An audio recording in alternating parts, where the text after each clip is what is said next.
Hello, ladies and gentlemen of the internet and of YouTube. Welcome back to Final Fantasy Chronicles of Eno. I am your host and game master, as always, Kajarmas, otherwise known as Toneshift, and with me today, we have our full cast of players, only two of which are currently in the Roll20 room.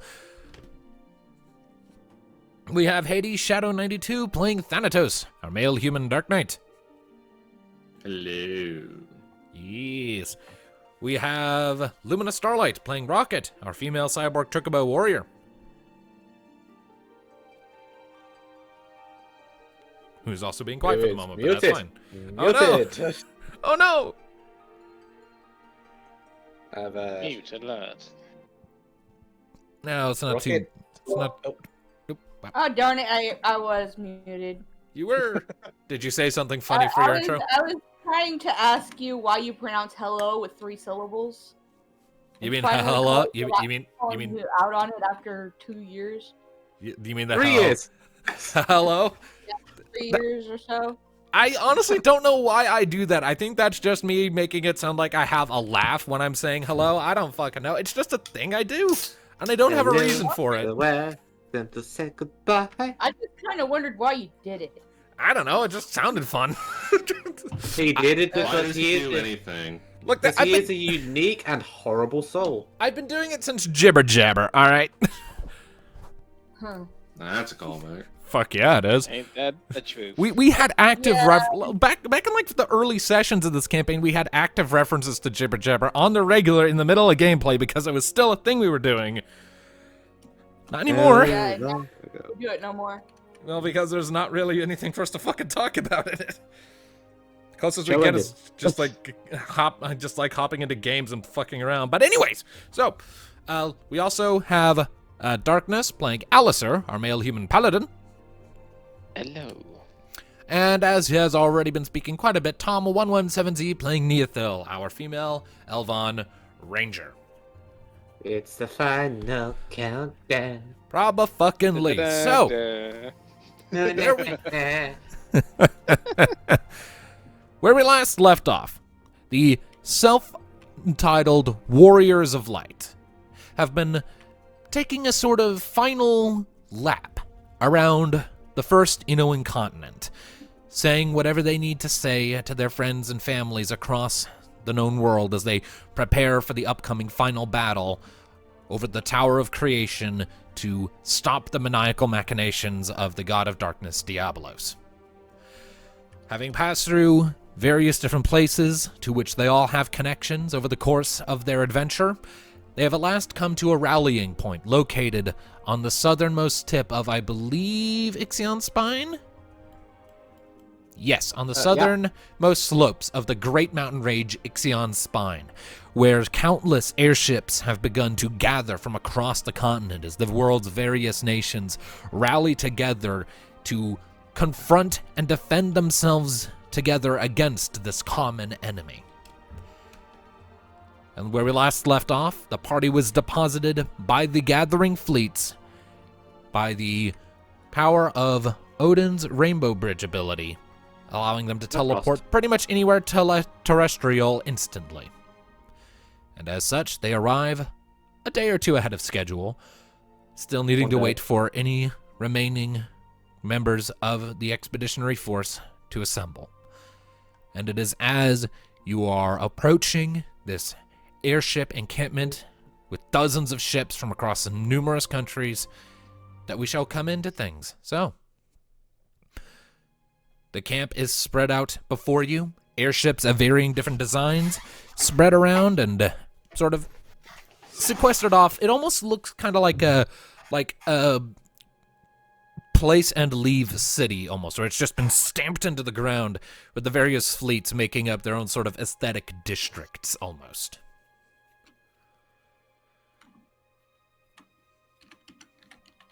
You can see up in the air there are airships in flight maintaining a careful perimeter, and every so often in the distance you see a little as they shoot something down. What just happened? Who did we lose? Why? We lost darkness. We lost No! Darkness. He's the last person we need to lose. He's the person we need for this one! Darkness. Well, oh, there he is. There he is. What's the happened? Don't scare us. What happened? I don't know. It just cut you off, and then you came back in and out again, and it just kept glitching up. And I basically had to reset. Great. Magnificent. Well, either way, you're back. What did you Please miss? don't die, laptop. I need more time. Well, I just rolled a natural 20, so that's good luck. Yeah, that's something I never introduced into this campaign. Luck rolls at the start of sessions. It's serve no purpose. It's just a thing my family group does where whenever we're starting a session, everyone just rolls. You know, they roll their d20 or whatever die for a given session, and you just have a thing like, if you roll high, you're gonna do great. If you roll low, you're gonna do shit. It never actually pans out that way. We just do it for the lulz. But anyway. I mean, I've used a d20 once this campaign, and now I've decided whether he shot herself with a spider. So. Yeah. I recall. That was only a couple of sessions ago. I know. I'm well aware. I don't recall, but I think I might have rolled d20s in the background on occasion, but I can't recall. But anyway, so, what did you miss, Darkness? I just got done with a recap of things. Well, I'm not sure. You're basically about to say something and it just cut you off. Helpful. He doesn't need another recap. We know. Yeah. So as I was saying, as you're approaching the camp where all of the airships are assembled, you can see in the air overhead the occasional airship zooming around, maintaining a perimeter, and every so often you see a little explosion off in the distance, presumably as the perimeter guard are keeping stray demons from venturing too close. I'd be very surprised if Saran hasn't noticed this.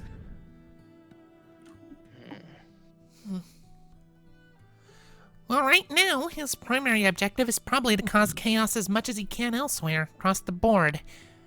Dealing with a single assembly of troops won't really cause widespread chaos, so... They attacked everywhere else to try and stop a widespread assembly of troops.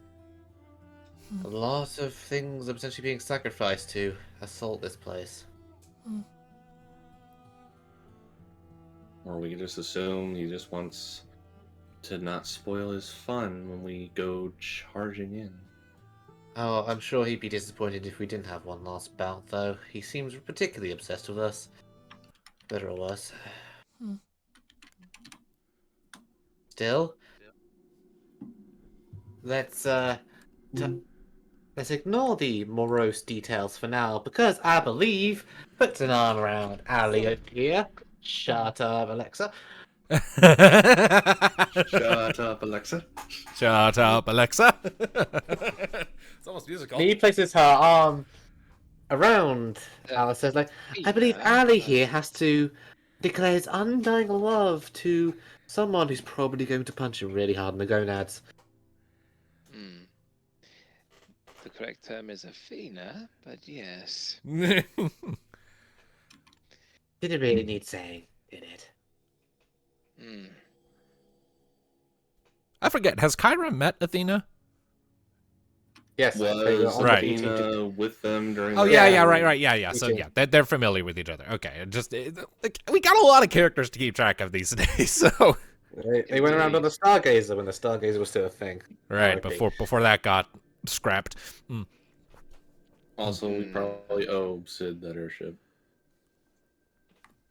Well, anyways, said about this... yes. You know, Damn. the funny thing is, it's not the fact that me being a complete dense and not realizing that I have had feelings, nor worried about actually a relationship working. I mean, I'm just worried that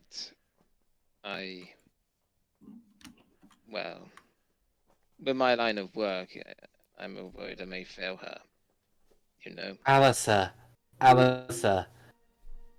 But For the love of the gods, look at me, look at Mika, look at Kyra, look at Thanatos. This might answer but you your didn't let me question. finish. The deities of love are Aphrodite.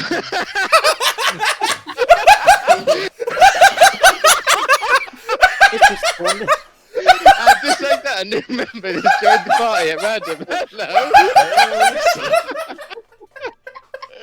Alexa, welcome to the party. Alexa joins the party, level 99 scholar. Aphrodite, Oh my god!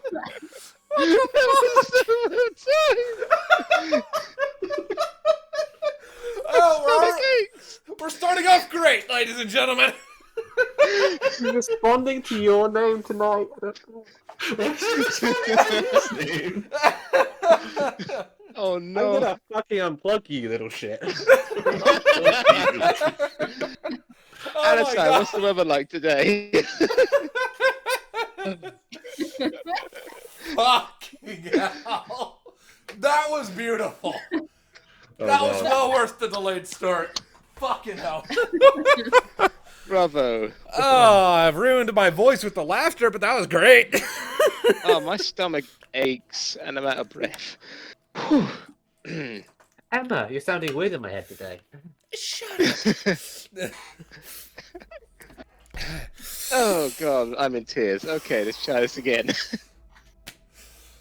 Okay, resume.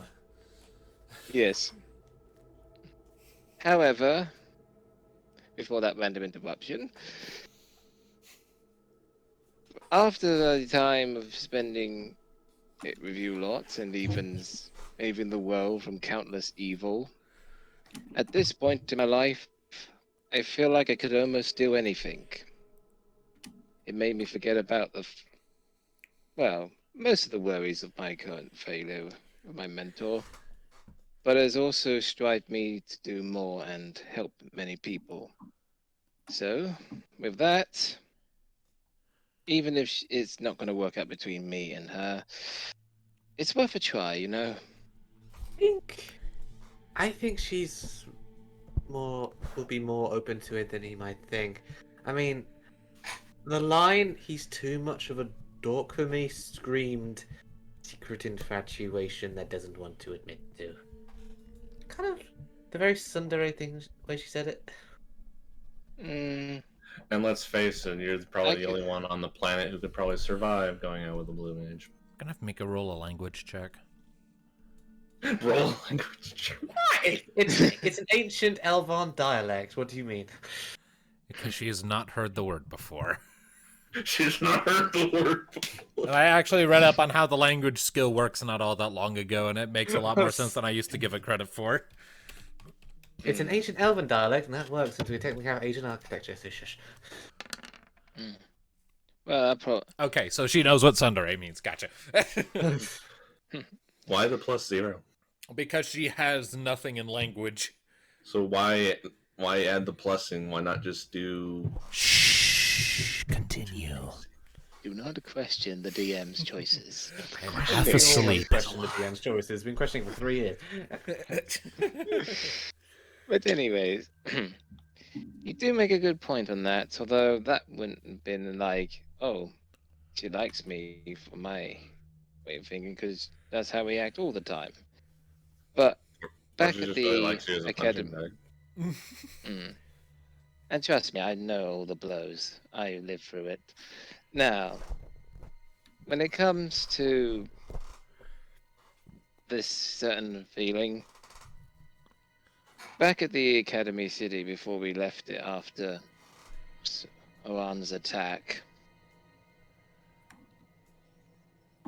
I don't know, the way she was begging me to come back and even seemed very desperate holding my hand, I just felt maybe there is something more than just a friendship going on, you know?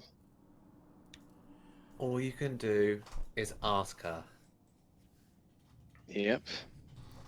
Even though I'm just going off a simple hand gesture and kind words, I have to try. I mean, if the Edge Knight can get a date, why not a dork like me, eh? Watch it. He is a dork, so you have that in common. Kyra So am dismirks. I. He's also my puppy, so, you know. She elbows you in the ribs. Oh, come on, you know you love it. I'm not dignifying that with an answer. Mika and I stood in a hallway with a book, awkwardly staring off, and then a guard interrupted us. You can't do worse. At this point, all you're missing is the leash and collar. But anyways, Kyra glances over at you, Nia's like, You want to bet?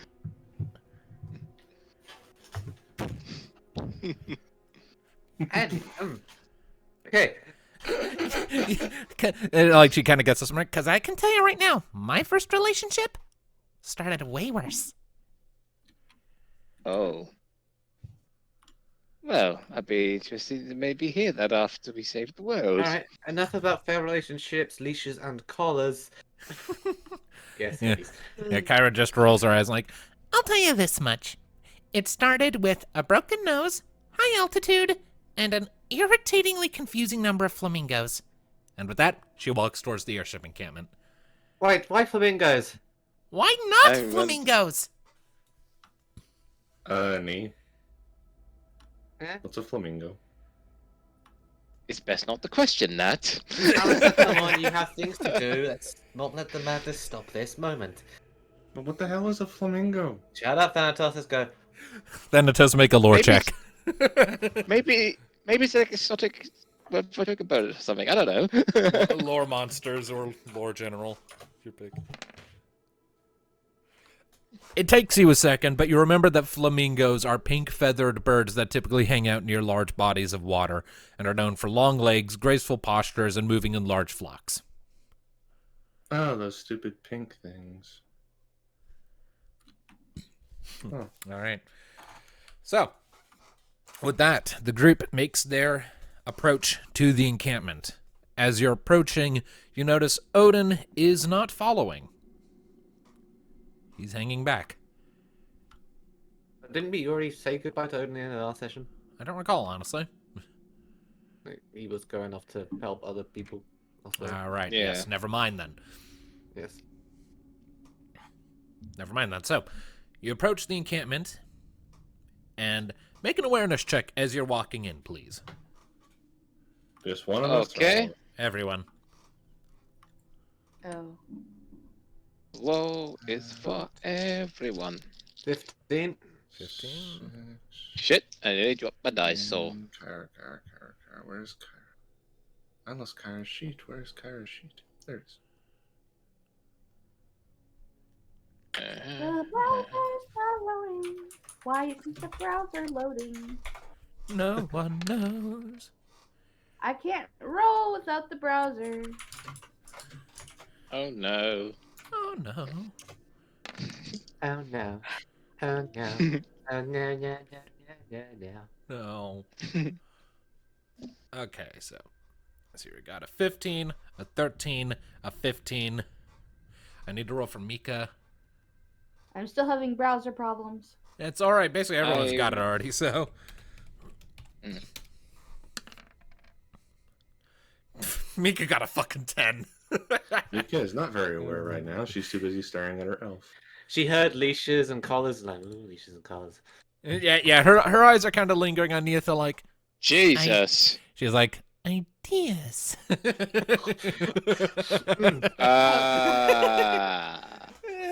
leashes, call it. I mean, she is a cat. Come on.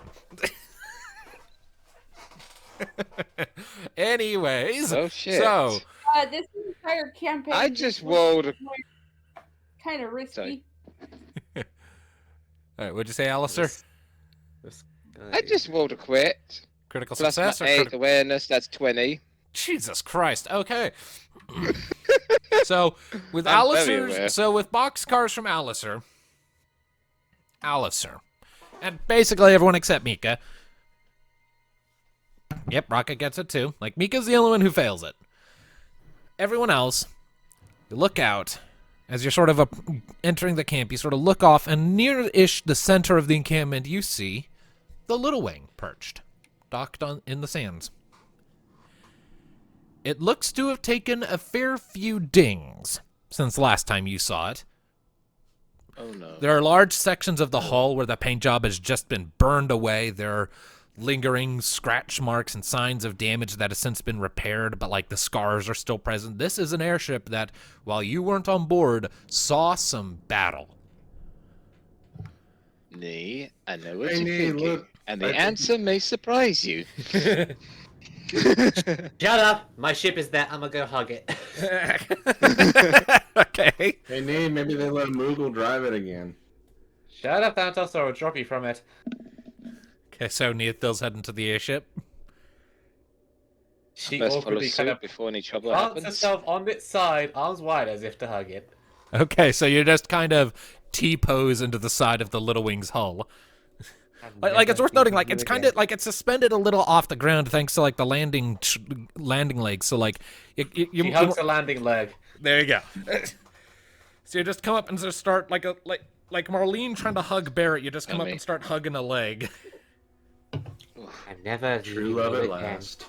Sorry, Mika. I'm taken. I like it too.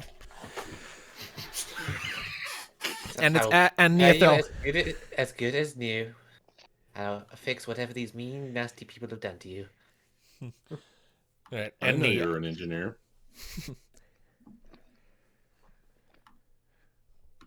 And then as this exchange is sort of happening, you hear from up top. You know, it's not generally good form to hug an airship landing strut. It's my airship landing strut. Is it before Nabat speaking? It's Nabat. Nabat. Oh, course the it butt. Nabat quirks a brow. Fair enough.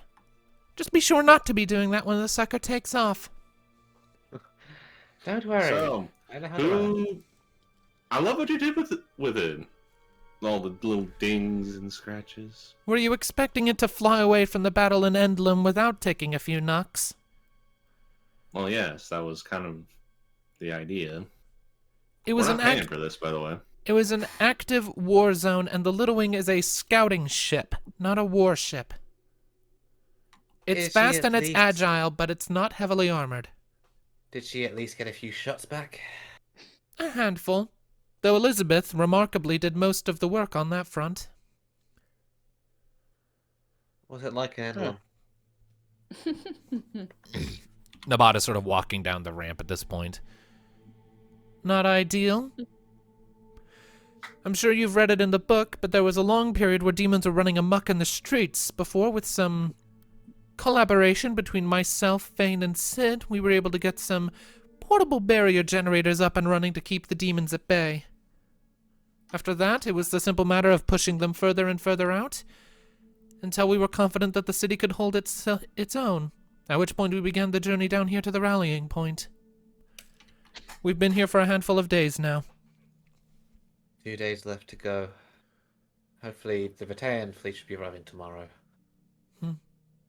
These demons are spreading faster than we expected. They've already made it to Lalato. We were there briefly, right as we were leaving, a swarm attacked. Not surprising. There are entrances to the abyss all over Eno. A lot of them are well hidden as simple caves tucked away in forgotten wilderness corners. She sort of Yeah. glances off to the east. And then there are some larger pits more recently created.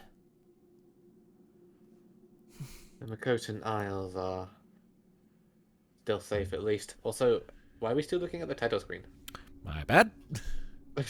Remember, I am half asleep. Fair enough. There you go. And, also we got distracted by, Alexa chiming in. Indeed. So, anybody take any injuries in the little skirmish? Nothing that Elizabeth's white magic couldn't handle.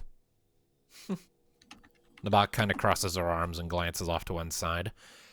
I'm not going to lie. I feel like she's often the one carrying our little B group.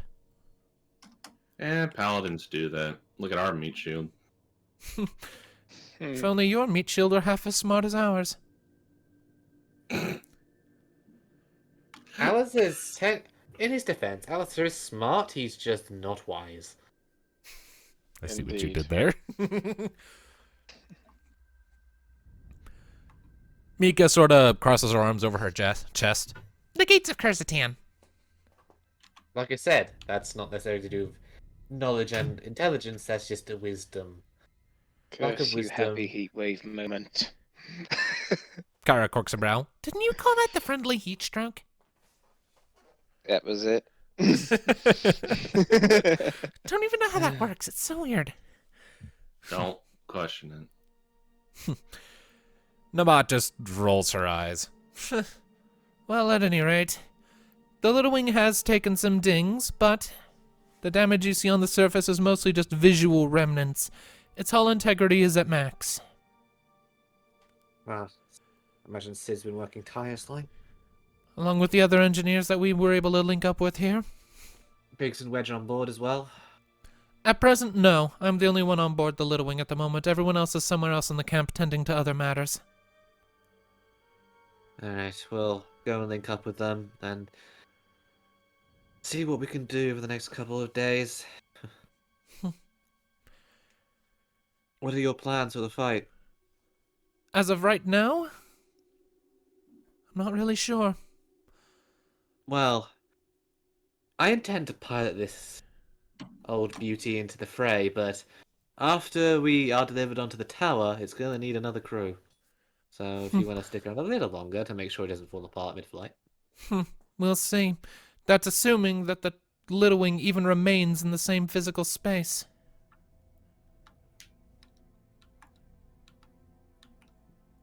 Well, we don't intend to take it into the tower with us. Mika sort of pipes up at this point. We might not have a choice.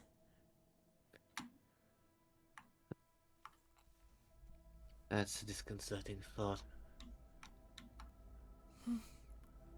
Well, Namat then turns and gestures towards the very heart of the camp where you can see the largest of the airships, clearly an emblem-designed thing, is perched, and she points at it. At any rate, most of the planning for the operation is going to be happening there. That airship is the Invincible. If you're going to be having conversations about what your plans are, you'll want to do it there with the commanders of the various fleets. That's serving as the command tent. What You say design it's did the you say? It's Linsalem in origin, very utilitarian, very industrial. It looks almost like a skyscraper that kind of got turned sideways, almost. Like you remember the shit? Magitech. Yeah, It's less a floating boat and Magitech-y kind of. Yeah, like it's very metal. Like it looks kind of like the Agrius class dreadnought airships from Final Fantasy XIV, but less black and red and more just kind of coppers and bronzes. And it has like smokestacks coming out the top. It's like a flying factory, almost in appearance. Yeah, Magitech in design. Well, I hope it lives up to its name.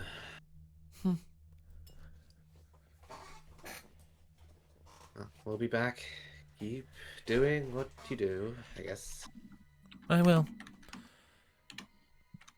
Despite our many differences and trying to kill each other on occasion, I am glad you're safe. Ditto. And she goes back up the ramp. I mean, in all fairness, she's never really tried to kill us. She was more just trying to run away.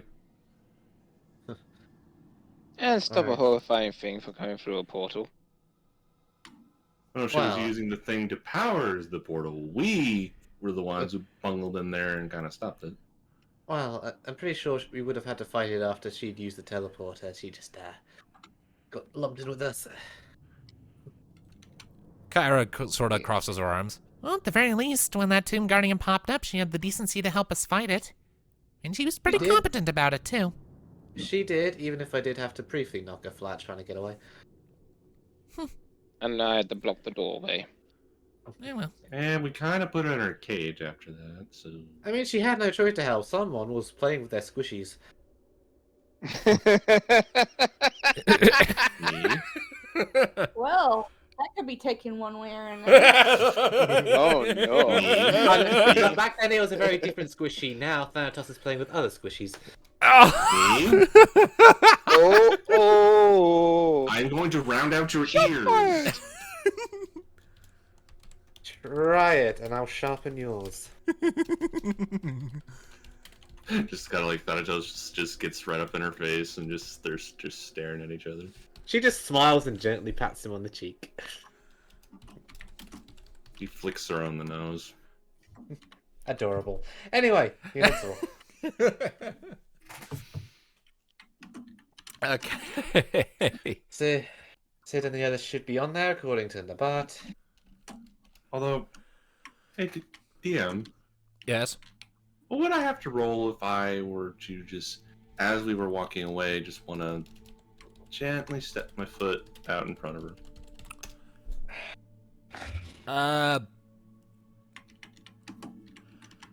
I'd say that So would be. what's Kyra's reaction to the squishies comment? She is not saying anything because I vaguely recall she was the one who said my squishy. Yes. so Embarrassment. she's It was just kind of staying quiet. It was congealed blood in her hand. She was kind of hiding Kai. So this is my squishy. It was like a wound in her side that she looked at and was like, my squishy. This is mine. This is mine now. And Thanatos was right next to her, though, also kind of hard to kind of recall. Again, foot tripping, Benny. What I do? I mean, I suppose it all depends. If you're like trying to be surreptitious about it, like just quick, and just put the foot out there, that would either be athletics or finesse, an opposed roll, or if you're just like trying to like brute force, just like put the foot out and put a hand on her back to shove her forward, then that would be force. No, just like put my foot out as she's walking by without her noticing. Okay, then that would be either finesse or athletics versus her force to keep from tripping up about it. Yeah, your relationship is a real trip, you know that? This whole campaign's been a whole trip. 13. All right. That would normally be a good roll if I didn't have +8 finesse. 14. 14. So you just you kind of stumble a little bit, but you managed to keep from actually tripping proper. So Saved by my god gear. My normal finesse is a +6. I get extra 2. Damn. Try it again when I'm not powered by Bahamut. Alright, let's go join the party. all right. Give me a moment. Doing up a couple things. See if Athena's with them. If she's not, then she'll be our next time.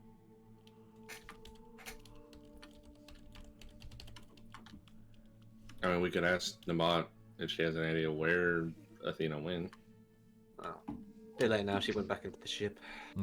Yeah, fair enough. Us, Sid. We'll I just- should be gone. Just listen for the sound of explosions. Actually, that's not a bad idea. All right. I was just kind of taking a second to come up with names for the commanders currently present.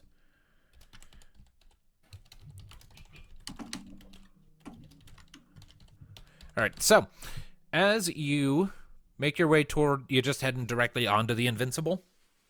Yep. No one stops us. No one stops you. As you're approaching, you do see a few troops who are sort of in the sort of a brassy, coppery sort of armor that you remember from your time in Endlem Castle, sort of approaching you for a second, but then they either recognize you or recognize your descriptions, specifically the fucking bird in the back of the group, and are like, okay, and sort of step aside and let you up. Kind of stands out Yeah. from all of And you're allowed. Yeah. And you're allowed without issue up the ramp into the interior of the Invincible. And it is an impressive space, to say the least. As you ascend, the chill, or not really chill, because it is in the middle of the desert, the kind of warm air becomes very air-conditioned and very refreshing as you sort of, as you step into this large metallic space. There are pillars running along either sides. You can see various pipes and wires running along a very high, flattened roof. You can see catwalks moving back and forth, sort of connecting various areas of the ship. It looks almost like this would be designed to function as a very, very large room for storing a bunch of troops or maybe tiny airships. Though such things that would be small enough to fit in a space like this have yet to be, made viable. Nonetheless, this is a very large space with a lot of resources scattered about, perhaps for repairs or just feeding people. It's a very large space. You can see doors all along the various places with labeling indicating where the various doors go, like to crew quarters, maintenance tunnels, reactor, magicite storage, various other locations. It's a very large space. and very well put together, and you can see people moving around on the catwalks, taking inventory on clipboards, talking to each other via link pearls, running around in a frantic haze, checking equipment. It's very active.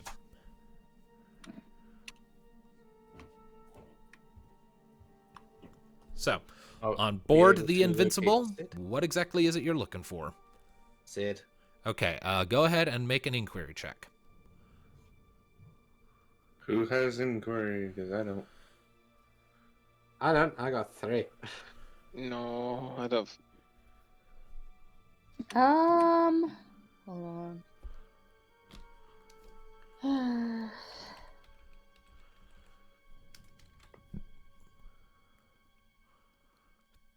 Enlarge my sheet.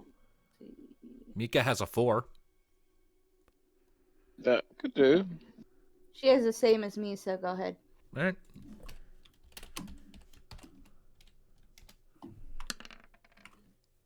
All right, 12. It wasn't a very high DC, so... Was it 3? Huh? Was it 3? No. Damn. DC was like 7.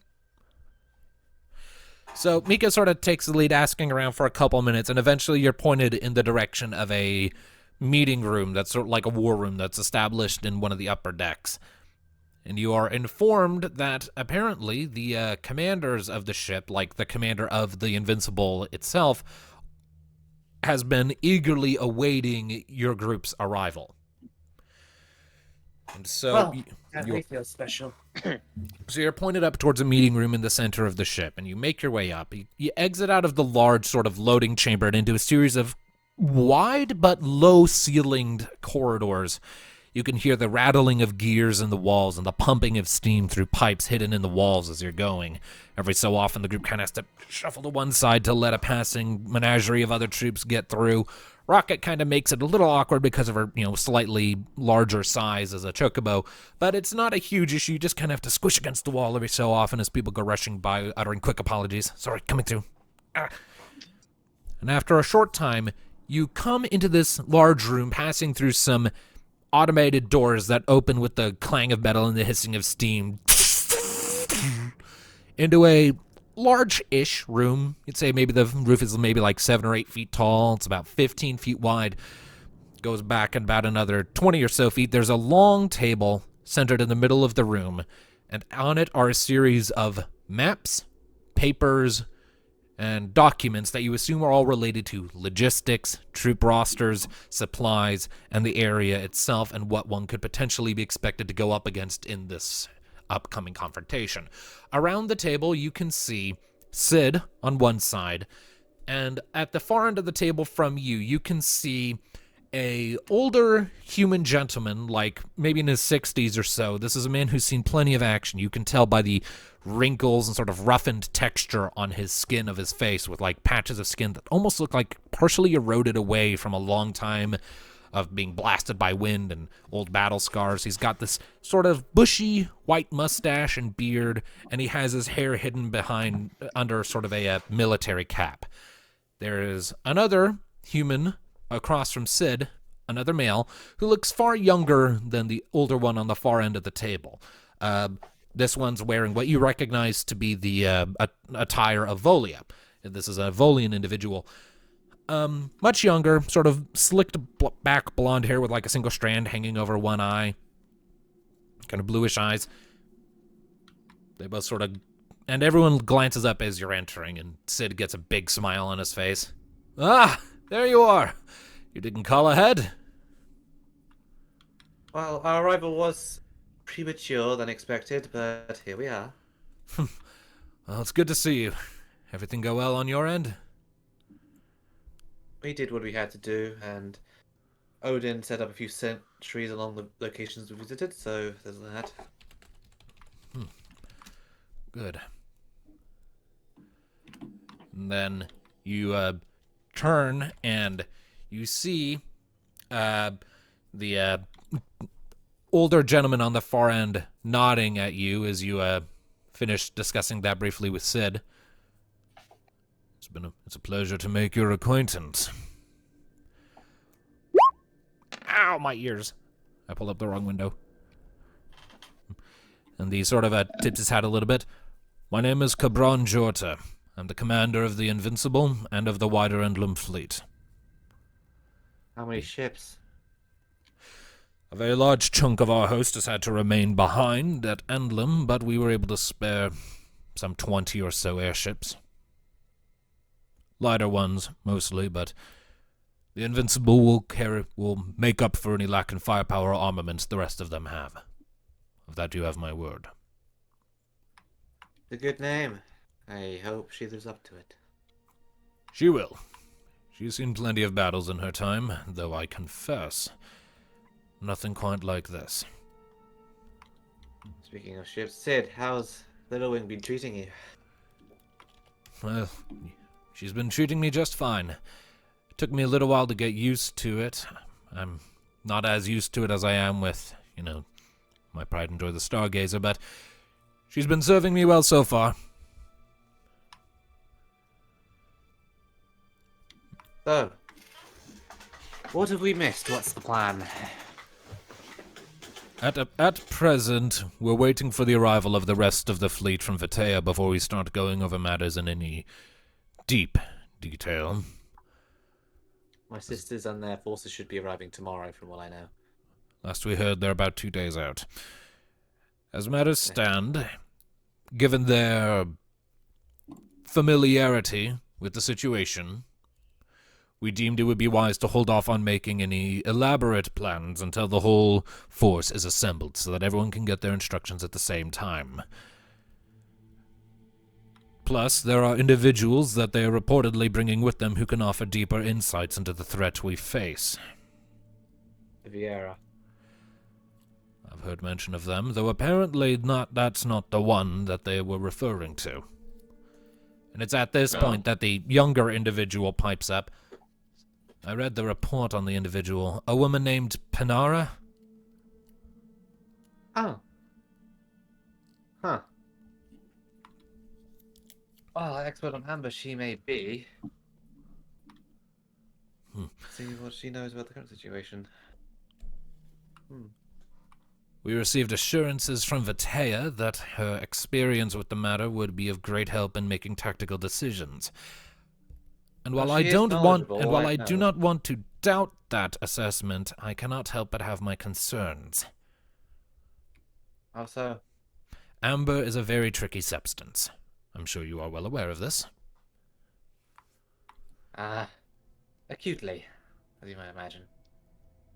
And considering recent historical events, I can't help but be a little concerned that any advice we get from an individual well-versed in amber might be detrimental to our health rather than beneficial.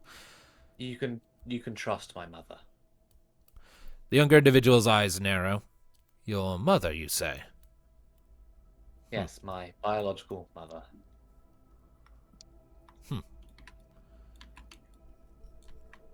Very well then. It's a long story that I won't bore you with, but she does have insight that will be helpful. It has been historically. For the sake of my troops, I hope you're right about that.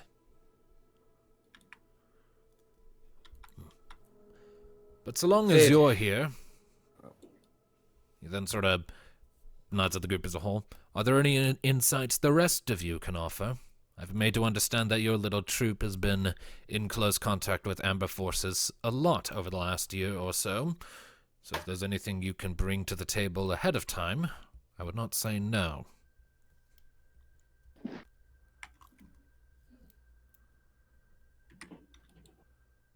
I would imagine Anomo has gifted a fair amount of mages versed in holy magics. A fair few, aye. At which point Cabron pipes up. The arch red, black, and white mages are all part of the troop, along with a contingent of mages under their command. So, yes, we have a fair degree of individuals with the capacity to cast light aspected magic. I would ensure that, if possible, each battle group has at least one such mage on their hands. Holy magic, considering it's the opposite of darkness, is the most effective means of burning them away. Understood.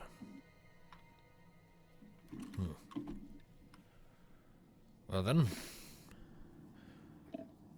Anything else you can bring to the table? Think out of character. What they wouldn't already know.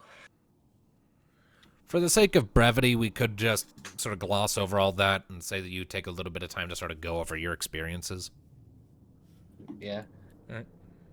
I mean, I'm trying to think of what they wouldn't already know, because considering who they are, they're not exactly cadets.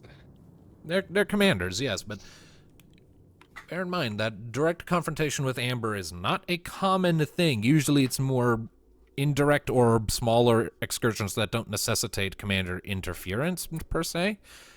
Or it's usually a threat where military might isn't necessarily the direct solution, such as the plague in Marasi. That required a lot more humanitarian effort until, like, the seed of the plague was uncovered.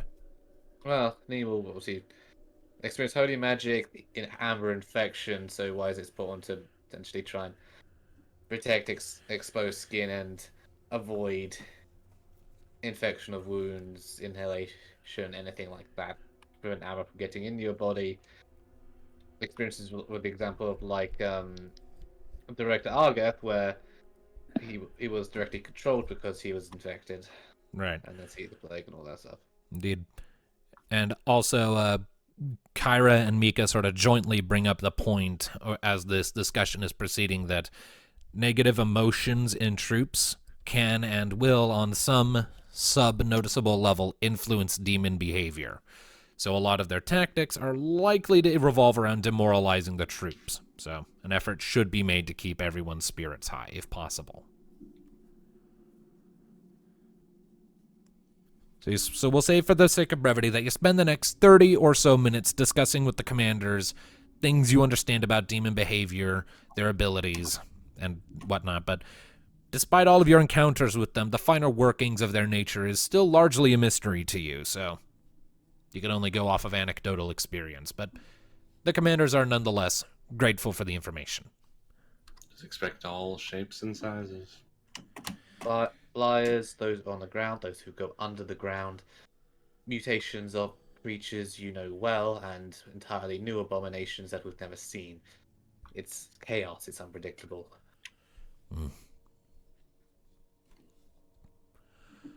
Duly noted.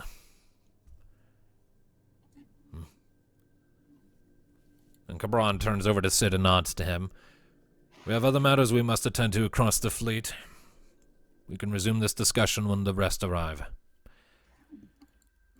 Sid, I leave them with you. All right. And the commander nods to his younger one, and the two step out.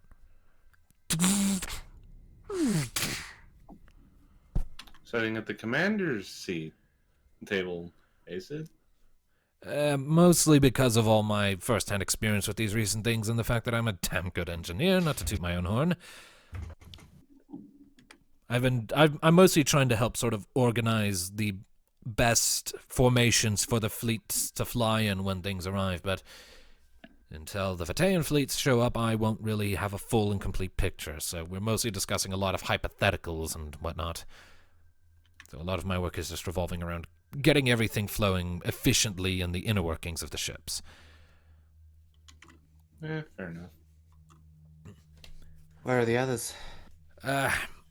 Elizabeth is helping on one of the border perimeter guard ships, the Nautilus, I think it was.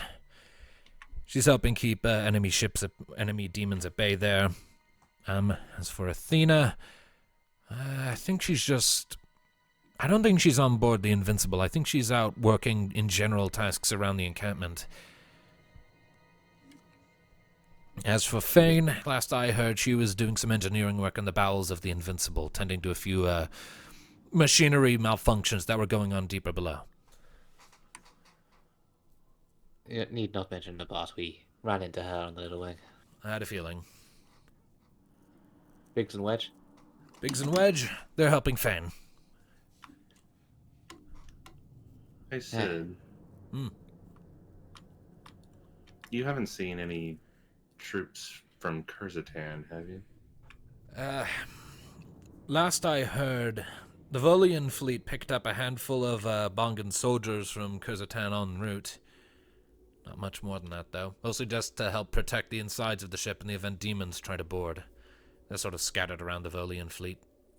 Soldiers or individuals belonging to Kellyan? Considering the circumstances, what's the practical difference? Just wondering. I honestly That's don't all. know, but I don't think it really matters at this point. If they're going to help us fight, they're going to help us fight. Anything more than that is irrelevant information as far as I'm concerned. Have to stab you in the back after the fighting's done. Kellyan is more honorable than Chakal. By a Alright, wide somebody's margin.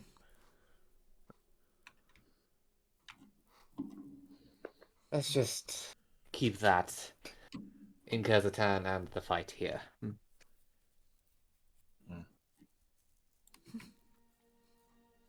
Either way, should check in on Fane. Elizabeth will join us whenever she deigns to. Alistair, I believe you have business in the camp. Indeed, I do. Well then, Me time to either. hop to it. Unless you want support, but Hmm. Nah. Thanatos puts a hand on his shoulder. I prefer to handle this alone, if you don't mind. then This go is get quite then personal. go get the girl. We'll be talking with the engineers. Alright. Alright. So, with that, the party scatters, and we'll focus on Alistair for the moment as you make your way out into camp. And as you start your search for Athena, I would like you to roll for me a inquiry check of your own, Oh This is- shit, I have none. just to track her down. We don't like talking to people, do we? Well, to be fair, I did not have a clue what inquiry does until, well, a few sessions too late. I have real good negotiation skills. Yes, I have plenty of negation, but that else. That ain't gonna help though. Shame.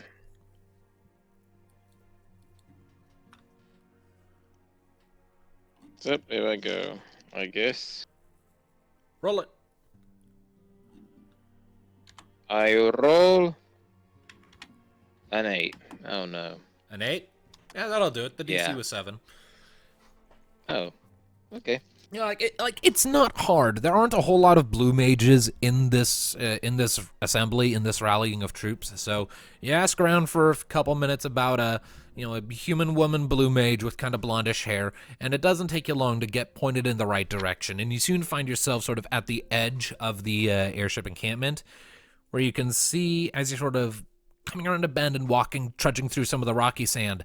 You look ahead, and at the top of a little dune up ahead, sort of between a couple of cactuses, you see the back of Athena as she's sort of squatting down at the top of the dune, keeping an eye out over things. Sort of a Spider-Man squat, almost.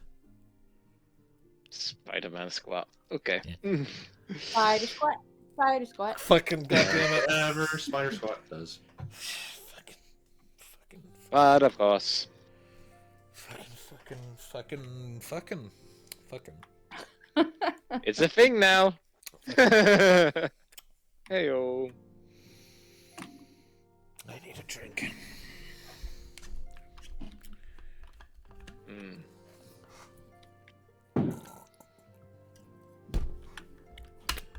Okay. So, how do you wish to approach? Athena has not noticed you yet. Fair enough. Okay. Imagine that Anasaris is walking up and basically, I guess, reminds himself of one of the old moments when she used to do the same to him and just freaking give him almost a heart attack. But this one's not gonna be like as forceful as hers, but pretty much just walks aside and then says something like, "My the few." So you're just like sneaking up on her, essentially? Mm-hmm. Make a stealth check. Oh, goody. Stealth it be.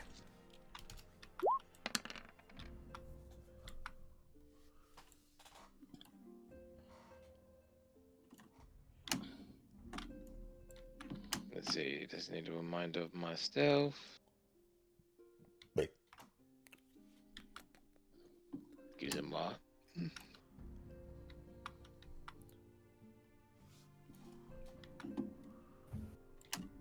Oh yeah, I totally got this. I got this. There's no way I could fuck this up. You're talking yourself into a Famous corner last here. words. Right? And one of my dice fell. Never mind. Wait, what did you get? What did you get? Well, one of them fell, so... And the other one was caught, so say...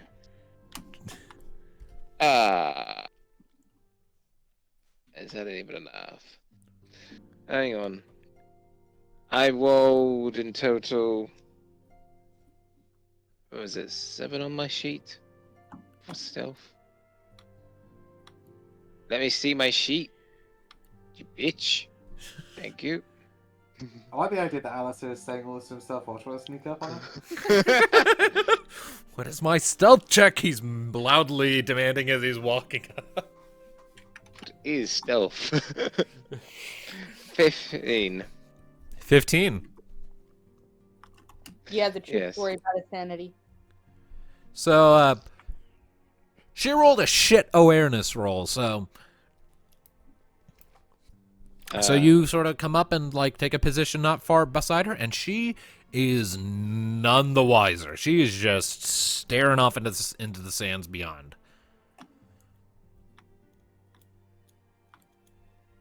So, you enjoying the view? She like jumps up, turns to you, and like she's like got a fist raised. She is ready to punch the shit out of whoever snuck up on her. And then she sees it's you, hesitates, and punches you in the gut anyway. Boom! Yeah. Don't sneak up on me in a war zone! And then she hugs you. Sorry. But you used to do it to me back at the academy, Steady. I didn't do it in the middle of a war zone! Well, at least it wasn't as forceful as yours. So, that's a thing. She just kind of leans back and scowls at you. You doing alright? Surviving, as always. Surviving. Yep. What about you? Surviving.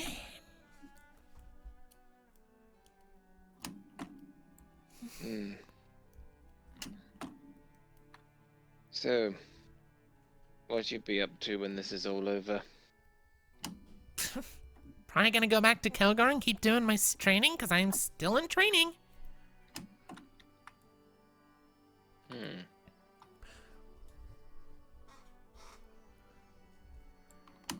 Kinda wish Kelgar could be here on the front lines with us, honestly. But it was decided he would be best fit staying behind to provide defense, you know? Yeah. I know.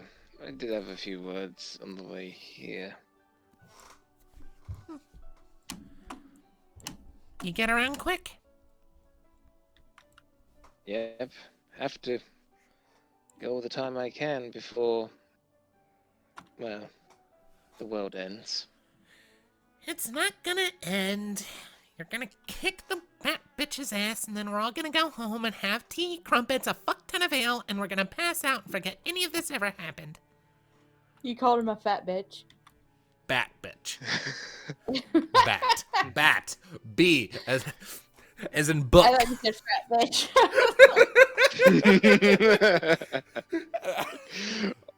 Oh my goodness. I mean, have you seen Diablos? The guy is slender as shit. This is a guy on yeah, first Rocket calls him ugly, then they call Then him Athena fat. calls him fat.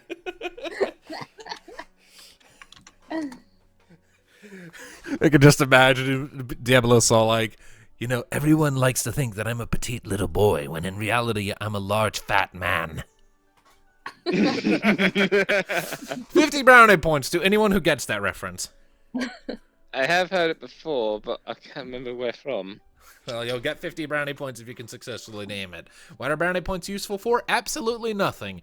Carry on with your roleplay with Athena, please. Okie dokie.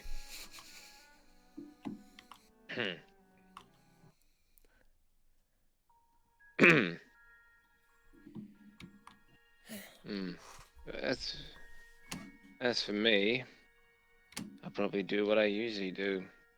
Go to place, help people out. Get the shit kicked out of you? Pretty much. And probably even, I don't know, maybe settle down and figure out what else I could do for the world. Maybe even train new recruits. Honestly, when all this is over, I think the first thing you should do is go on a fucking vacation. Well, we have probably set plans for that. I should hope so, with all the running around and world saving you've been doing. If anyone deserves a break when all this is over, it's you and your friends. Drink to that.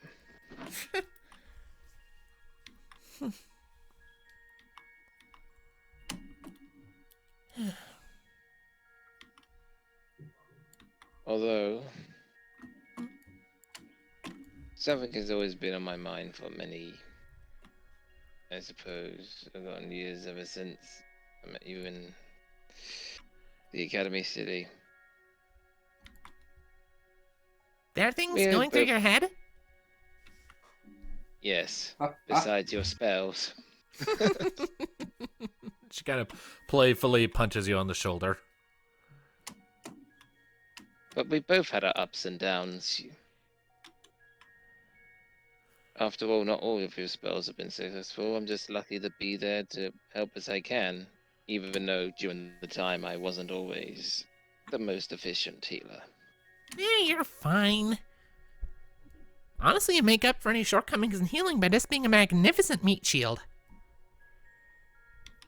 I've never met anyone with a harder head than yours. And she, like, taps you on the noggin a few times, and there's this remarkably sort of hollow sound to it. What can I say? I'm a very stubborn person sometimes. Shots fired!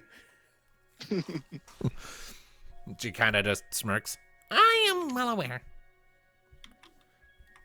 I'm pretty sure if you weren't even half as stubborn as you are now, you never would have even stuck around me for so long after I started using you as a training dummy. Definitely an unusual friendship, but we have our moments.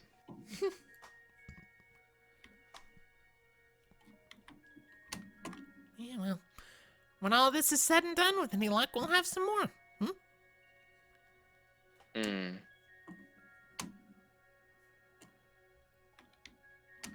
Indeed. Although,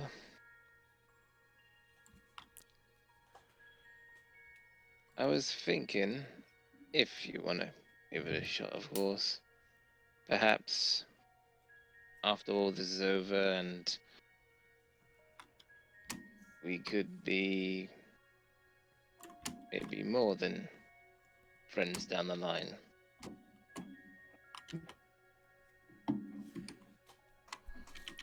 Make a negotiation check. If not, as long as we're good friends, I don't mind. Make a negotiation check, please. Okie dokie. I was getting the dice. Because that was very weakly stated. I know. Alyssa, of course it was. Well, I did. How many times has he mentioned he's not usually good with these relationship things? This is literally his first. Yeah, he's not exactly He has well. not. He has No, not he's been not doing any really. homework on it. Even though he has a case study 5 feet away from him at any given time. Yeah, the only thing he's like, I wonder how I could be the more efficient healer. How can I heal people better than I already do? Well, like 5 feet over, me and I mean, Mika are like a model relationship how goals could- couple. How could Alistair be a wolf if he's isn't thick? You dense motherfucker!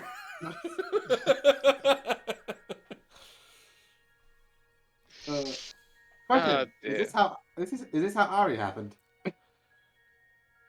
Actually, well, that's a story for another day. It's better that we both tell that. Fair enough. I mean, all I want to know is, was it your idea? Yes or Maybe. no? Was it your idea? Maybe. Okay. Come on, Alistair, roll high, damn you. As I was about to was, as I was finishing off, like, I'm a complete dense, and you're now in the night to be the badass with the snarky attitude, but just saying, I open up to new things, if you are. And I rolled 7 on my dice. How much have I got on here? What was it? Negotiation. Negotiation. You 8. good at that? So in total, that's 15 again. Okay. So Athena kind of looks at you for a second after you say all that. Kind of glances off into the desert and then looks back at you. Blinks a few times. Sort of like finger flicks herself in the temple a couple times. Shakes her head. You what? Yeah. I'm not good at these sorts of things. I don't really read any books on this. Okay, And okay, even okay. though- So let me just see if I've got this straight from what I'm deducing from your ramblings. Are you asking me on a date? Is that what's I happening mean- here? Well, I mean, Alistair, stop rambling. Yes or no? I'm not even. In this Yes moment, or he was no? looking at One it. word. Well, as I said, he's gonna say it, but he's also looking at his piece of paper he's been writing on. And he's then screwed it up He's and, like, writing up on a throws piece it of behind paper. him. Just like, This fuck is it. everything I Fuck it. wanted. Script does not work. Get rid. Yeah. Yeah, because he's been writing this for fucking days ever since he's been with his party, and then he just screws it up and like, fuck it, he's a yes, train and just threw it over the edge. so He's a freaking train wreck. yeah, so he disposes of his script that I can only imagine he was just like holding out in front of him at arm's length the whole time. Well, it's more like you just like keep looking down at it. While he's just, like, That's even worse. So just like so he then he just tosses it and's like, fuck it, yes. Come on, dead in the eyes. Look at her. One word answer. oh, he did. Okay, so you do that. And Dina takes a second to kind of mull it over. You're not wrong. You are really bad at this. Yes, sorry for the shouting. And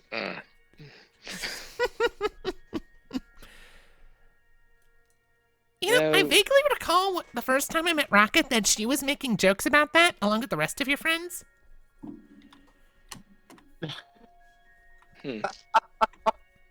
So what I want to know is this coming from you or is this pure pressure from them? well, I would say I may have had feelings way before I met them, but at the time I was a complete dense and focusing on my studies, so. At the time? Plus- Raises an eyebrow.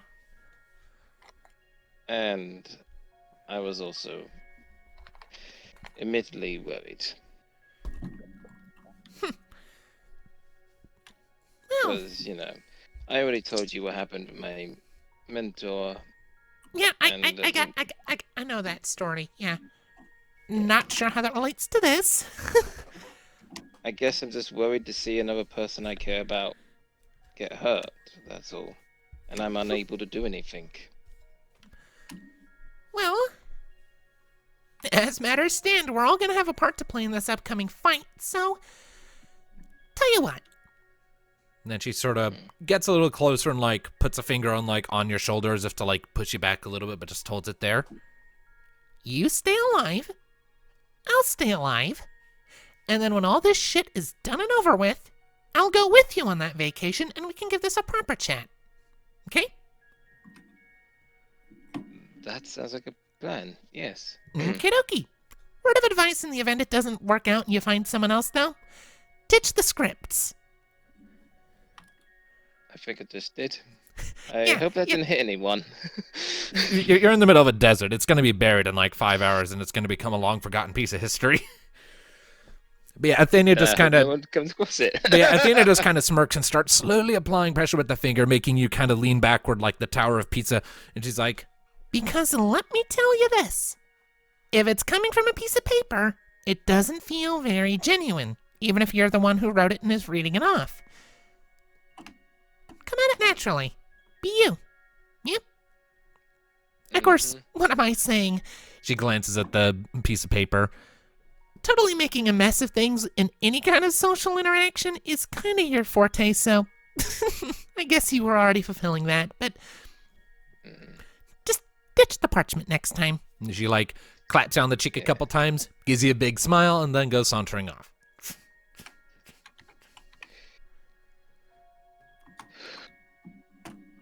So that wasn't a no. Yeah. That was the most Alistair scene to ever Alistair. It's just so delightful how absolutely inept he is. It's amazing. He just crumples up the paper. You're making- like, yes, you're making- yes, I want to go out with you. You're somehow making me look like a romantic genius. And that's a fate in itself. The very first, even remotely romantic thing Neothil did in this campaign was get shot down by a dancer. In Oh, no public shit. view of fucking everyone, and somehow that was less apocalyptic than that. At least that one went in as a thing to make Thanatos smile a bit, because he was moping. Yeah. Like, the failure there was part of the plan. Here, it's just... Just, then he was not expecting it that harshly. I kind of grasped that. I mean, I didn't really see it so much as harsh as just blunt and to the point. Like, not beat around the bush, just get to the point. Just, no. And ignore it. It's just the way she said it. I think- I go home, do some light reading, ignore suitors. And ignore suitors. Ouch. Ow. Emotional damage. Emotional damage! Still, congratulations, Alyssa. Because she likes you for who you are, you got a date. You're lucky that you essentially grew up together. So, the DC for that negotiation check is 12, was 12, by the way. Oh my god. Yeah, so I would not have got if we rolled less. she would have been flattered but unimpressed. Hell, just save the universe, and I think she'll be. Yeah, you know, save the world and then we'll go on a date. Sure, why not? That seems like a fair trade. Jesus Christ. All right, so now that apocalypse of a scene has passed, who next? And Alex just started to walk back, and he's just thinking to himself, I am so glad I did not read off that entire paper. That was a mess show. And yet, it somehow worked. Yeah, she did not want to know what was on that paper. It worked because it's Athena, and if it was going to work on anyone, it's the girl you grew up with and already probably had something in there already. And is already well aware of how much of an idiot you are. She loves you because you're a dork. Mm-hmm. Can't let me go. I'm Kyra. We're all dorks. In varying ranges. I love how we can basically just summarize this group as a party of nerds taking laps around the continent before going off to kick God in the dick. I am not a nerd. I guess that's one other. You're a mopey kid who never got over losing his parents and wears a cape. That's you. I think that constitutes as being a nerd. He's violent Batman. You are violent Batman. You are a nerd. just a different type of nerd.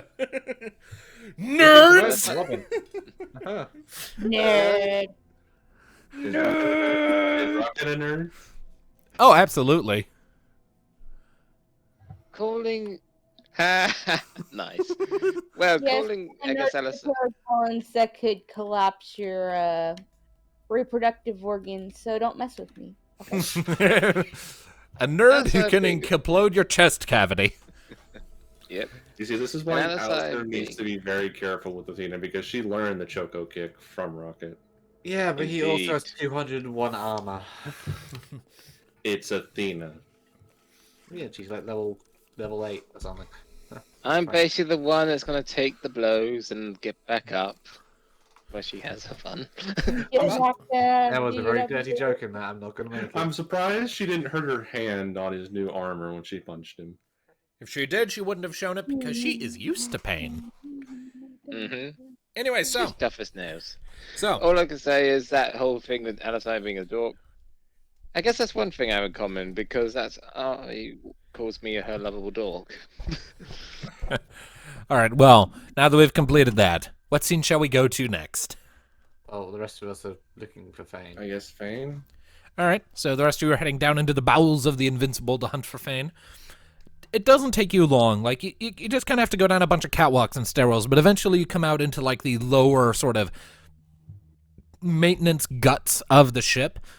As you're walking along, you can feel like the thrum of the engines, and through the various cables and pipes, you can see little currents of magical energy being pumped through them, siphoned from the magicite core of the ship.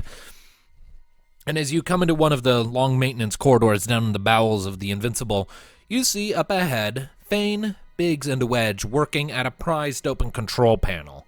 And you can hear them talking to each other, and occasionally you see these little bright sparks as they're working on something in there. Can I sneak up on Fane? Make a stealth check.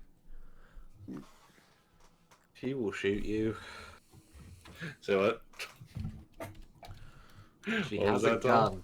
She has a gun. Not currently on her, I imagine. There's a rifle and she is She shooting. goes up with it. Rifle's not good at close range. Don't underestimate a gunsman and the rifle. All right, an 11. So she rolled a 12. Fuck. So Oh. So you go to start. So you go to start sneaking up. You get pretty close before something sort of like tugs on your cloak, and you realize that your cloak kind of got caught on a bit of metal that was kind of poking out from the hole, and it yanks you back a bit. And as you make that sound, Fane pokes her head up from behind like the panel of the open the open panel and blinks. Oh, it's you. She looks down at Biggs and Wedge. Keep working on the thing. Got things. And she, like, vaults over the open door. Hey, guys. Thanatos, are you okay? He just kind of tugs the cape free. I blame you, guys.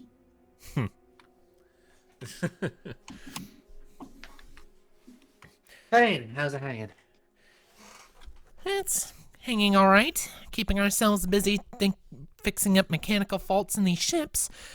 The Invincible is a marvel, but holy shit did the architect not know what he was doing. How so? There's just a lot of really old design decisions. Like, this thing is an ancient as far as airships are concerned. It's a masterpiece of engineering that kind of helped prove that big airships are viable, especially for military purposes, but for the sake of its size and all of the armaments it has, some of the routes and hallways and a lot of the mechanical work in the belly are kind of either not up to code or not as foolproof as they should be. There aren't enough contingencies or fail-safes in case of, wiring faults. Like right here. She gestures to the open panel where Biggs and Wedge are still working, and, like, Biggs's legs are just kind of, like, poking out. Like, he's, like, his whole upper body's in there. You good down there, Biggs? What? Boom! Ow! Sorry! Just wedge in the head, didn't he? Something. Anyways, Fane just kind of snickers and turns back to you. As it is, we're currently trying to fix up a few wiring faults related to the ship's cannons. If we don't get this fixed, then about 3 of the broadside cannons on the east side, or the right-hand side of the ship, aren't going to be working right when engaging in battle, so there's a chance of misfires or explosions or just nothing happening at all, so we're getting those fixed up. Yeah, the we ship kind of may need be- guns. The ship may be big and all, but it's just compensating for something that nothing beats a little wing. It's Send big, it's heavily armored, it has a lot of capacity for carrying troops, and Magitech armor in general. And it has a lot of really well-designed infrastructure for the sake of communicating with a larger fleet. It's basically a mobile command fortress. That's what we'll need. So we're basically writing in a museum piece.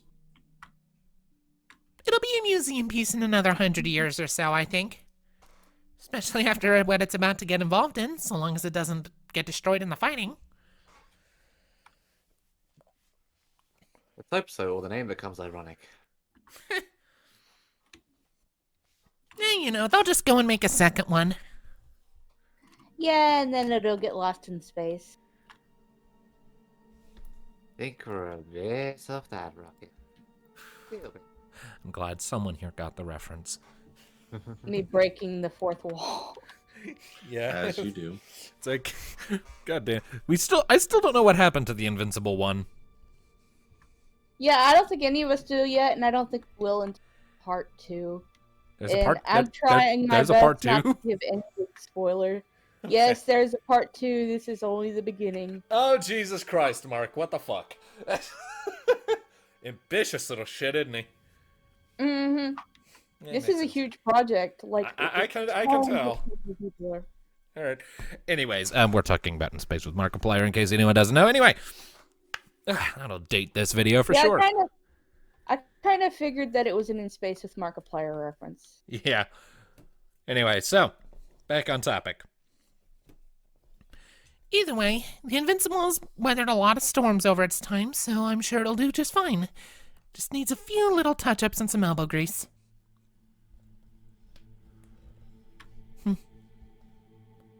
Yeah. Wait, what was that? The Invincible has seen a lot of hard fights in its time. It'll do fine. It just needs some touch-ups and elbow grease. So long as it can get us to the evil floating tower. Without... Middlewing's fast, but, you know, a massive demon might scratch her a little bit, I don't know. The Little Wing is a very fast, agile, and elegant ship. But let's be honest, it is not designed for head-on confrontations. It's a scouting ship. I mean, we did shoot down a demon once. We shot down a fiend once. Kyra kind of came nods. back, Yeah, Kyra nods. But Yeah, we weakened it on the ground first, but we did shoot it out of the sky eventually. because my girl is awesome. Both my girls. Pinches mixed cheek. Yeah. Which cheek? Yes. Depending on which cheek, you'll get two very different reactions.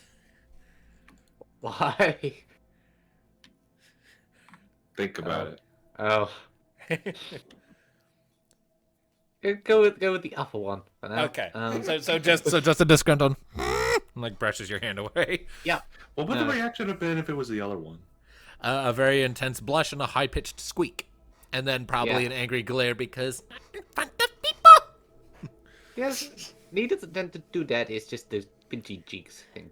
With Right. face cheeks and then boopy noses. Anyway, so Fane sort of nods at you and all is so. So, you come down here to talk about anything specific or just check in? Checking in. We've been doing that a lot in the face of what's to come. We ran into your mom in Vialia. How's she doing? Busy. Go figure. How's the city doing? Last we Lost. left it, it was well enough. There was some demon attacks, but they managed to repel it. What little was left, got hunted down by a very angry burning cybernetic chocobo.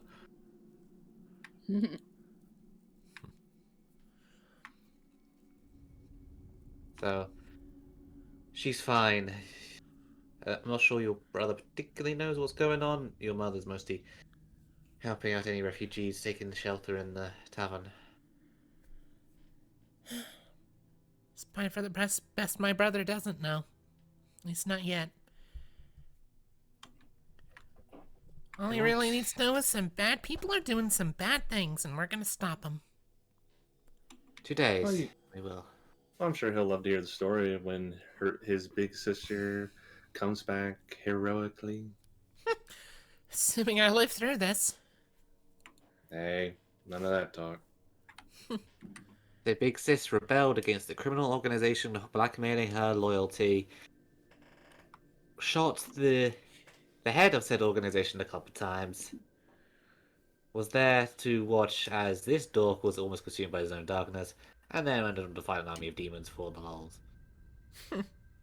And the spiders. Don't forget the spiders. Fucking spiders. Was Fane there for that side quest? Yes, she was. Yes, that was yeah, she went with us to the farm. That was just before we parted ways with her. Right, okay. We went to Galat next after that. I remember because her ice bullets were doing a hell of a lot more damage than we were. Yeah. Yes, you did see the particularly elegant...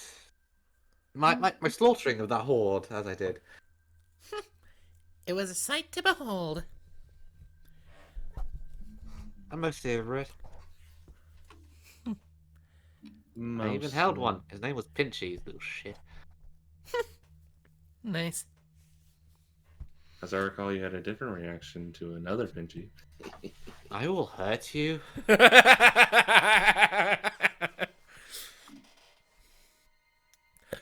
Kyra kind of interjects like, No, don't do that.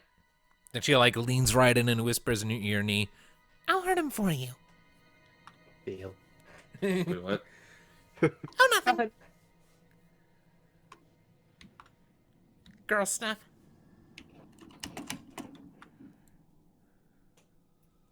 Oh. Fane just Elizabeth's out on go ahead. the Nautilus, yes? Yeah, she's... wasn't too keen on staying still or doing rudimentary work around camp. She prefers to be in the thick of it these days. She always does. I think it distracts her from unpleasant memories. Maybe. Eh.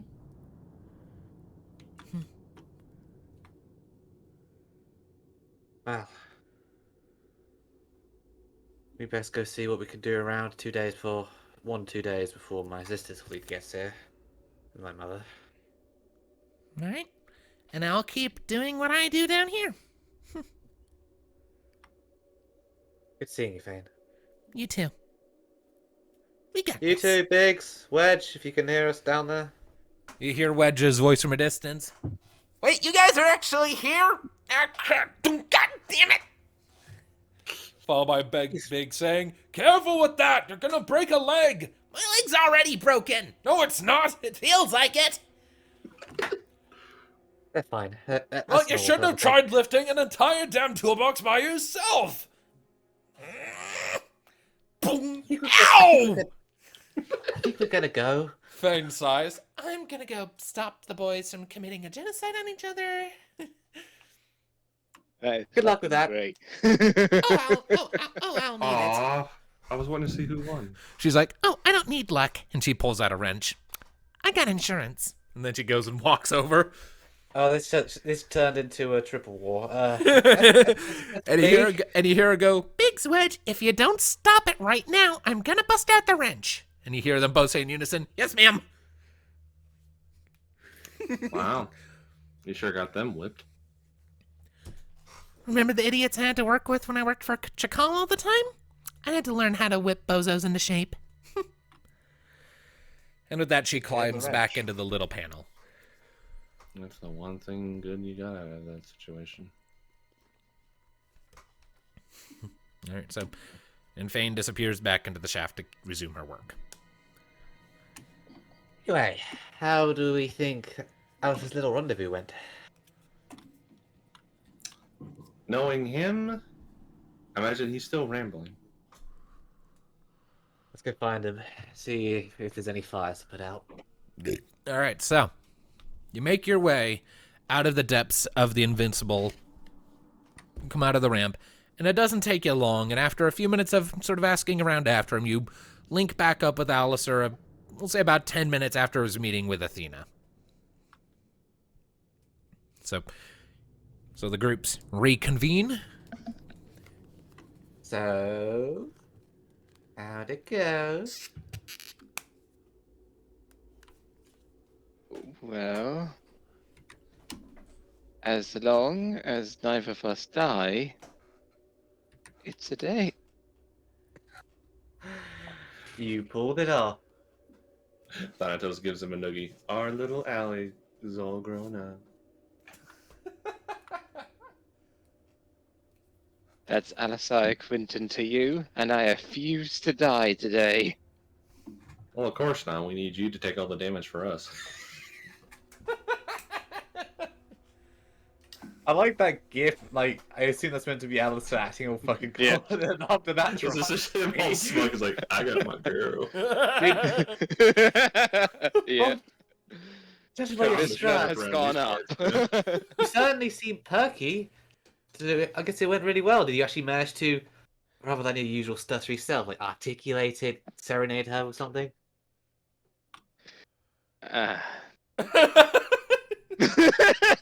Or perhaps not. I believe Okay. it would start with something like, All you Well, need to let's know, I say- ditched the paper. You have Make his paper? ears perk up. You had paper? I sure, would love to basically see the rest of it. I am partially conflicted,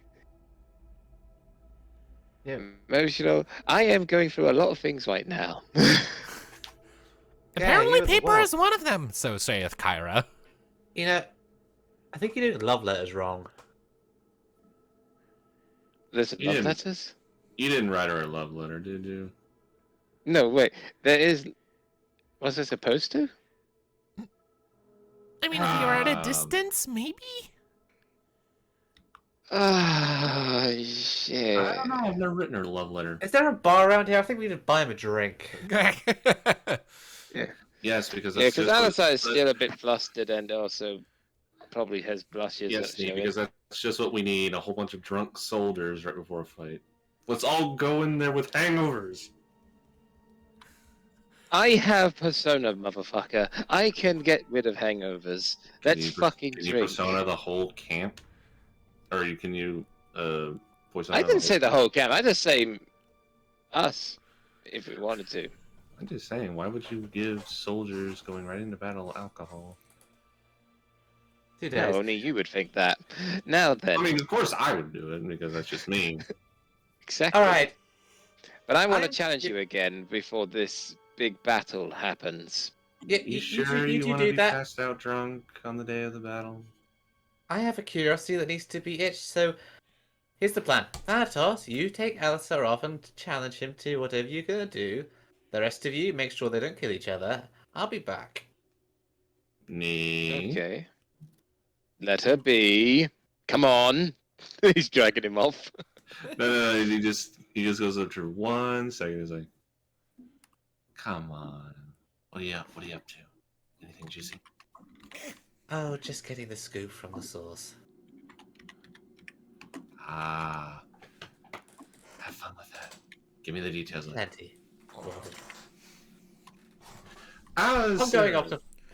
He's Alright. going off to find Athena. Okay. Why is it dealing with you sometimes I feel like your adopted father?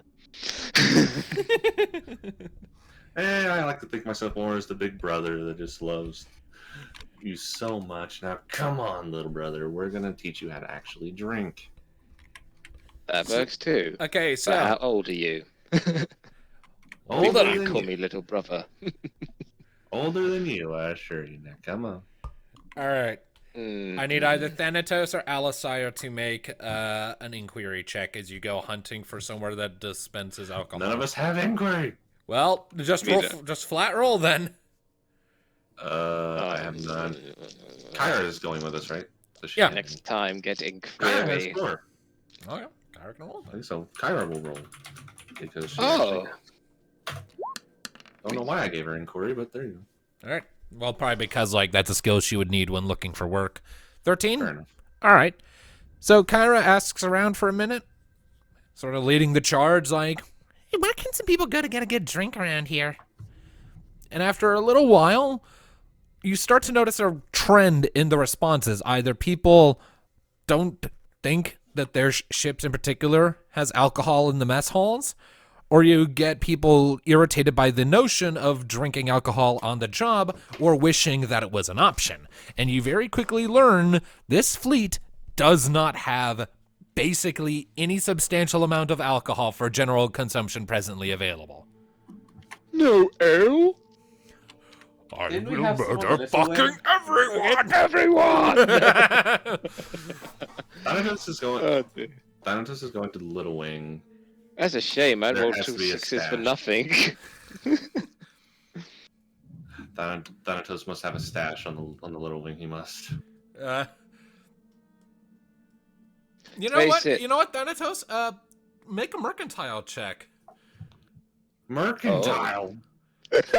That's mercantile. Does Kyra That's have lost the merchant. Don't look at me. We're going to be Don't look using at me, my we'll be critical we'll be using mercantile here simply to determine if Thanatos has been doing a good job getting a stash of alcohol for himself arranged over the course of the adventure. Kyra. Don't look at me, buddy. No, Thanatos has to roll this. Yep. Because this is Kyra actually has some. But this is Thanatos' stash, so he's the one who has to. Oh, I'm sorry. Oh, it's so close to a 2 and a 6. It was To a almost a 4. 6. Give me that 6. No, It was close. no, I'm sorry. Give it to me. This is Give it how to the me. dice landed. You got a Give it to 6. me. So, no, I'm sorry. Fuck it. How much destiny do I have? Oh no. Not the Destiny man. You crazy man. No, I'm not gonna use it. Fuck. Okay, Fine. so you've had a habit of when in transit of drinking your stash, or at least bits of it, but you do have some left over. That being said, as you poke your head into your stash aboard the Little Wing, you are saddened to find that some of the bottles are missing, and there are spots on the ground that visibly look as though they were stained and had shattered glass scattered across them. You surmise that during the fighting in Endlum, some of your stash had been destroyed in the chaos. So there is a bit of alcohol left, but not Okay, much. you just- Maybe 2 bottles worth of You see- whiskey, and that's and like a single like shot glass of pure and oasis water. So. You see Thanatos just fall to his knees and just no. Wait, no, he did not hear it though. There, There's there. 2 bowls of whiskey and 1 glass of water. What? Pierre and water. The fun Water. water. When the hell did I get this?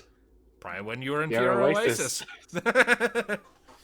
You got like, it's like a little shot bottle. It's enough for 1 shot of it. Never fear, we still have alcohol here. Now get off the floor, man. Look, I may heal many wounds, but emotional damage isn't one of them. I need FCG for that. Yep. We have this- This will have to do. And besides, I suppose for the best, we don't want to give ourselves a nasty hangover. All right. So, are you guys gonna make do with that? Are you having another fucking drinking contest? Well, Mm-hmm. there's not much contest. How many bottles are there? 2. There's 2 Two. bottles. How can you have a bottle. contest with 2 bottles? It's whiskey, so a bottle each with shot glasses. Mm-hmm. Thanatos needs more than a bottle. I think of it- Wicked. A bottle each with shot glasses, and then you have 1 shot of water, so to the victor goes the spoils, I guess. Mm-hmm. Okay, 1. It takes more than a bottle to get Thanatos hammered. Then you should be fine. Roll your Kyra makes a constitution check. suggestion.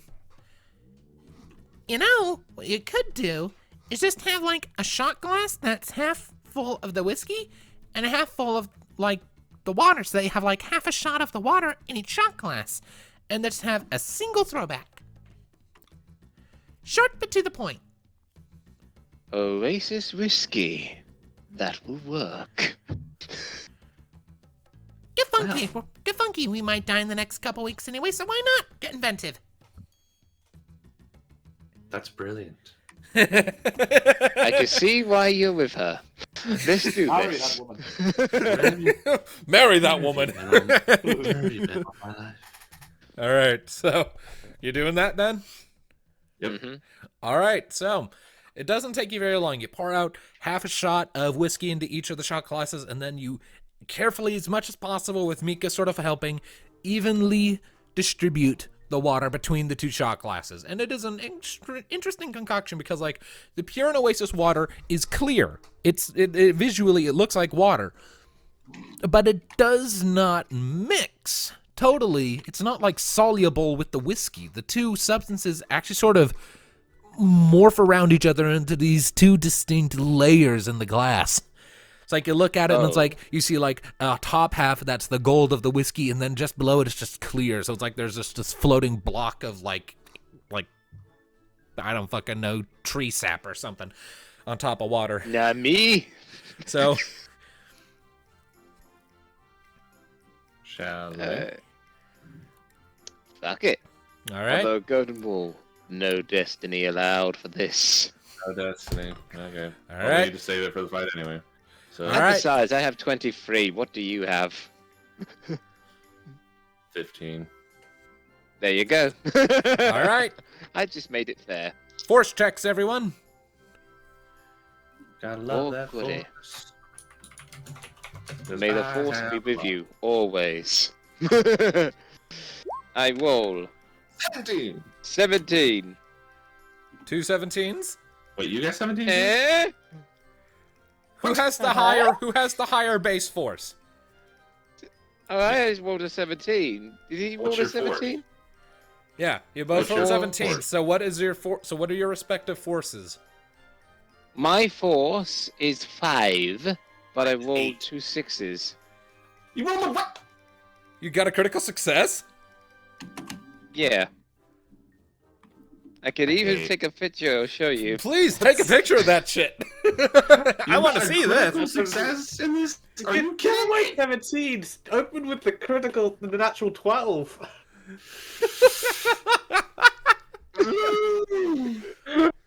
Oh! On I brand. think This Thanatos is just let on himself brand. go. Your mistake was you went against the wall. The wall prevails this day, for I This am is the law. I demand to see a picture of those dice. I am sending the bloody picture. Good sir. I am have calling shit some major horseshit. connection. There's some major horseshit. going on here. Load. Yeah, there they are. Fucking hell. Okay.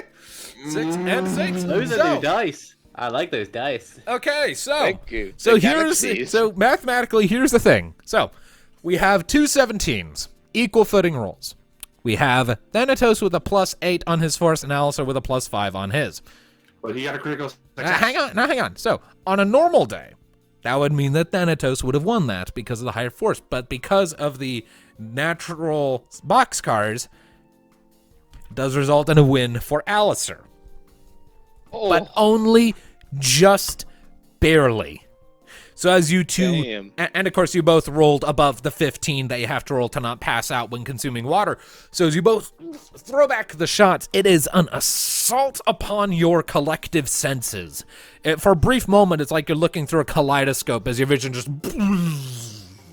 as you're hit by this wave of sensation, tingly numbness, and just the sensation of fog coming over your mind.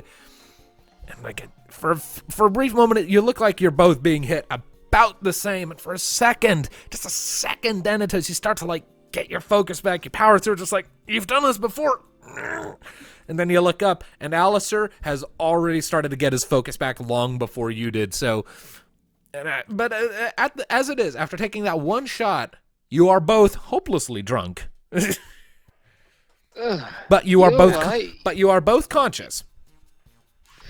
You're right, mate. You look a bit, I don't know, delayed and dreary. Look at you. You actually stayed on your feet. Mika and Kyra share a look. I don't know how to do this. They're both still awake. How do we determine who's the winner? And Kyra grins. I got this.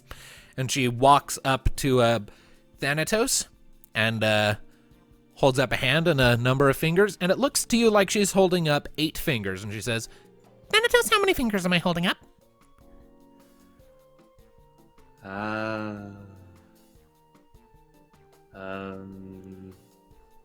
8.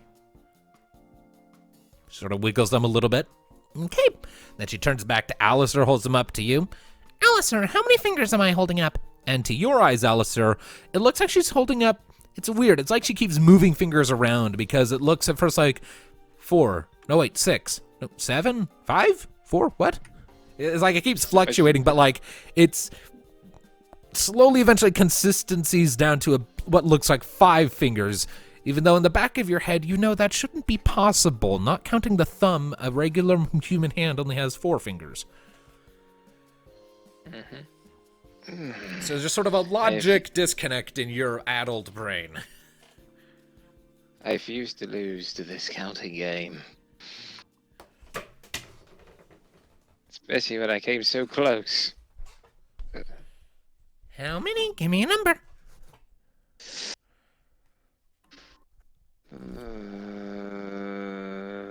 Not including the thumbs, eh? Or nothing. Hey. Am I correct? Shit, I really thought that would work. Kara turns Holy back shit, to Mika. no thumbs. I was figuring whoever guessed closer to the actual number would win, but they got the same wrong answer. Shit. Then Mika just rolls her eyes. Okay, I got a better idea. Boys, stand up, please. Okay. All right, so, and as you Get go up. to... All right, and Come so, on. We're gonna. Why is the ship flying? It's What not. do you mean flying? It's grounded. Gravity. Everything's all- Look at you, you're shaky. It's flying. Knees probably flying in circles, because that's what elves do. So is Thanatos standing up? Yes. All right, as Thanatos stands, Yeah. as Wobbling like Thanatos stands jelly. up, as Thanatos stands up, you are assaulted by a potent wave of vertigo that Alistair only experienced a very minor version of, and as you rise up, you just topple. Then Mika turns Hey, to you like Kyra and throws her mommy hands up, jelly. and then Mika turns to Kyra, throws her arms up. Alistair wins. Elegant solution. Shit, yes, the wall did not fall. Timber. The wall still stands. Fuck the North.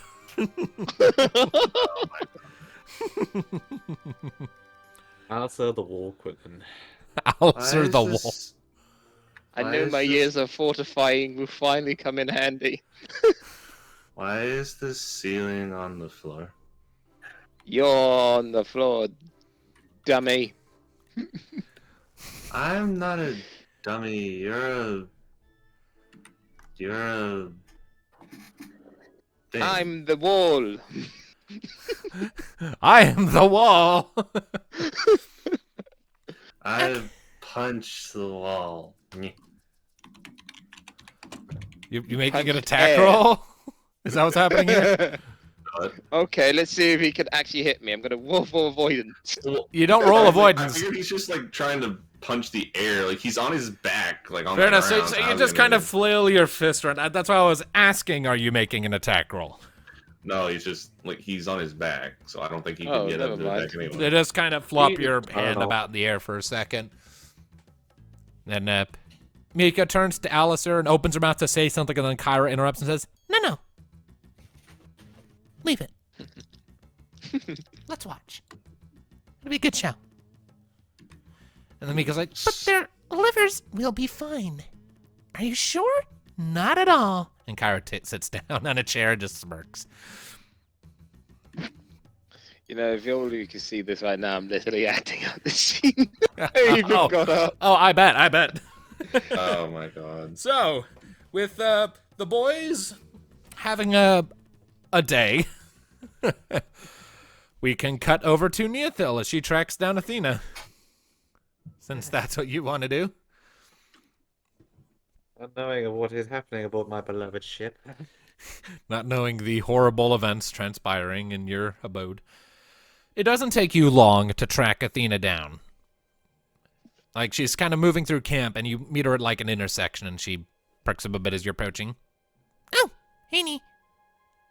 Hey, so, he read from a piece of paper? Fucking right? With that? I don't know what the fuck is up with that. I think he was just like trying to like rehearse something smooth, but you know Alistair. If he doesn't have a beta reader, it's just gonna be a whole lot of nothing followed by a couple dozen let's just says and best I cans. He is... So, what happened exactly? I am so very curious. Well, first he snuck up on me. I punched him in the gut. We just talked normally for a couple minutes, and then he just pulled out the sheet of paper, and like a journalist taking notes at the negotiating table, just kept looking down at it as he read off from it. You know, considering the fact he wrote it down, I figured it would be less rambly, but it was like he was just saying it on the spot. No planning whatsoever. It wasn't elegant at all. I don't even think I could apply the word romantic to it. It was very Alistair. It was completely Alistair in every sense of the word. Absolutely hilarious and utterly unimpressive. Which is impressive in its own right. Right?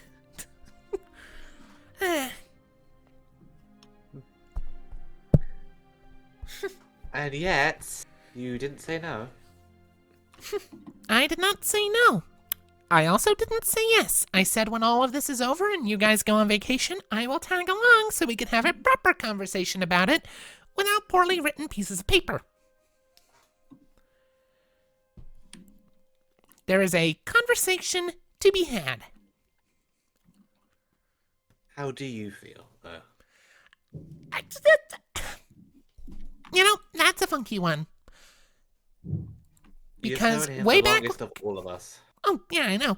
Way back when I first met you guys, and Rocket started talking about how she, like, shipped the two of us, or whatever that means, the first thing I said, and I quote, was, he's too dorky, right?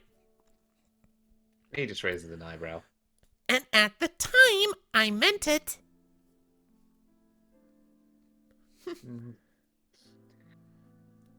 He also rather vehemently denied it. Yeah, he did, which is kind of why the first thing I asked when I got a just straight fucking yes, I want to date you out of him, the first thing I asked was, is this coming from him or is it pure pressure from you guys? We joked about it to begin with, and here and there we will give each other shit, but there came a point where the joke ran its course and we stopped. It wasn't until we were, I believe it was on an airship to the Makotan Isles. We were on the Little Wing at some point, and we were just talking, and he just came out with his honest to Bahamut feelings that he wished to confess to you before anything went down. That all came from him as awkwardly as it ever does from his mouth. It's kind of been his primary goal since then. Trying to tell you that. Alright, well. You know he's a dork, and he is as wise as a cactus on its own cactus juice. Vampirism, great. But you of all people, pretends as he is, he's a good guy, you know? Oh yeah, His heart's absolutely. I wouldn't have been his friend for so long if he wasn't. there. And since then, you know him better than anyone, and I, if I'm going to be completely honest, I think you'd be good for each other. He's got that. Well, if it, he's a training dummy, you could use it any time. That's the point. Well, I don't know. We'll see. I'm not against the idea. I suppose I'm more just cautious about the outcome or the present compatibility, I guess. Like, I like the guy a lot, but our lives have been going in very different directions for a very long time, so I'm worried there might be some, clashes there. Like I said, there's a conversation that needs to happen. Well, we win this thing and have a long one, but we win this thing and his life direction is going to change. You can't round the continent forever. We've done it 3 times. That you have. Just fucking going in laps. Have the conversation, give it a chance. I think, given enough time, even he might surprise you, as hard as that is to believe. You kidding? The bastard surprises me every day. You've seen some of the things he has done. He's never been good at words, but his actions speak true. There are times where a big creature of some kind, a fiend, for example, has unleashed a blast that would have... Bahamut! We fought Bahamut as a test. The epitome of that test was Mega Flare. Something that was meant to consume all of us. Alistair stood forth, shield up, channeled a spell, and absorbed it. The entire spell into himself. So the rest of us never took a scratch. And he survived a Mega Flare by himself. Did it at least knock him on his ass? Oh yes, he was unconscious. But through his desire to see the rest of us safe, we were. Not a scratch. That's who he is. So, do you, but you know him best. Yeah. Just for the record, I'm not against the idea. I know. But someone's got to speak in favor of him, because he can't speak for himself. No kidding. He wears his heart on his sleeve, but he has a bad habit of stuffing his heart into a cardboard box. I'm sure you can bring it out. Probably. What the fuck is that Anyway. noise? That was somebody scooting a chair upstairs. Ah, okay. Anyway, I'll leave you to your work. I believe Thanatos and Alice are actually going off to have a drinking contest, so things are probably on fire somewhere. Oh, good. Let me know how that went. I'd go see myself, but I still have things I need to do. Damn tasks. See you out there, yeah. See you around. Gives a little 2-finger salute and goes jogging off to her next objective. Alright. I am going out looking for them and probably failing to find any sort of bar like they did, and I'm going to return to the Little Wing. Yep, so the next while passes, and by the time Neotho returns to the Little Wing, we'll say that Alistair and Thanatos have been in their drunken state for a while. And that is how I got yeeted through a wall, then through the floor, then up the ceiling, then down again. Not the most elegant way to go down, but I fucking survived it. And blue magic is no laughing joke. Kara raises a brow. How the fuck are you alive? I don't know. I guess magic. It's Magic. always magic. Oh look, the box comes off when you're drunk. Adorable. Nee. They're both just kind of glumper. You have a pint. I guess we're out. Like, imagine this, both of them, like, get up and just, like, Holy hug her shit. both. And just... Okay. Looks at Liam, Mika. So, what happened, if I need to ask? I tell you what happened. The wall has defeated a dummy. You're a dummy. He cheated. You must be part elf. I am Okay, 100% He human. pushes. I he could kinda never just be her. haphazardly pushes Thanatos onto the floor. Ow.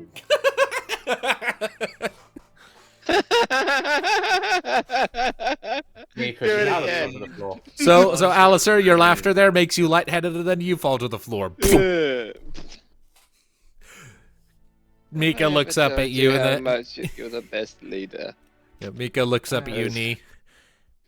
Kyra won't let Alistair use Poisona. Can he even manage that right now? He's done it before. Where's... Question. Is Mika within arm's length? You'd have to scoot over a little bit, but you could probably reach her in a few seconds if you did that. Why? Is her back to him? I know she is. Her back is to the wall, and she is facing the whole room. Damn. Like Kyra pulled her aside to like the edge of the room to just watch the kaleidoscope of fun that is you two drunk. Damn. I lost my magic sticky. I was hoping to do something funny. Okay. He kind of kneels down next to Alistair. You and me? I'm the worst person to give this advice, but nevertheless, we're gonna have a chat about the next time you extol a magic overture to Athena, you do it right with flowers and dinner and everything. Finish it? You just shot them. What did he say? It sounded like you said Athena too. He's just now scuffing around for his staff. Where's the stick? Hey, I know your words suck, so you got to show her with action how you feel. And you're gonna, damn it. After we kill the Oh. other one. Thanatos is Oh, hugging right. Nee's The leg. big demon guy, yes. Thanatos is gonna what? Thanatos is hugging Nee's leg. Mika, I think it's time they went to bed. But I mean, it's only like noon. You think I he's get going it. to care? I think Alistair just get needs it. to use his spell. I can't find my staff. You don't need it. No magic. Right. Magic Magic Like- hands. is cheating. The... Rocket, can you drag this sorry lump to a cabin? Sure thing. Okay. So you pick up Alistair, and you start hauling him off. Thank you. You're welcome. What about Thanatos? This is Thanatos' room you guys are in, so. I didn't even pay he'll sort himself out. Thanatos is still hugging her leg. I suddenly got a scene in my head. Given his, she just God, gently I don't moves want his to go arm home. around a nearby chair leg. I think he doesn't notice because he's so pissed. Mm-hmm. Nee, why does your leg feel wooden? Because I'm an elf on part 3. I knew it! I knew it was a tree elf. Just imagining Rocket carrying out Alasan. He's trying to cast Persona by just having his hands. Where's the magic gone? He's just wasted. So He needs to that's sleep it why off. Mika likes you so much. Cats love trees. Right, Mika, I'm I think it's leaving. time- And Mika walks Yeah, out. Mika. Myra, I imagine you're going to look after your sort of excuse for a Yeah. maybe boyfriend. Mika. Mika's gone.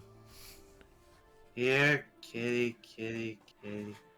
You He's are your so responsibility now. fucked, Good Dennis. luck. Alright. So now it's just Kyra and Thanatos in Thanatos' room, and Kyra's just gonna give a little stretch, pull out her whip, walk over to Thanatos. and start tying him up with it. You know her whip has thorns in it, right? Ooh. You're wearing your armor. You're fine. Across your gauntlets. Yeah. Your braces, whatever you're wearing. So she ties you up with it, picks you up Princess Carrie style, and just takes you over to your bed and just... Puppy, take a nap. What is it? Kara. Puppy, take a nap. Kara. Puts a hand on your forehead. Nap. What? Kara. What?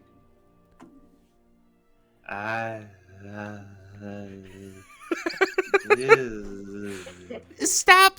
She puts a finger to your lips. Wait until you're sober. Silly boy. He noms on her finger. Flicks you on the nose.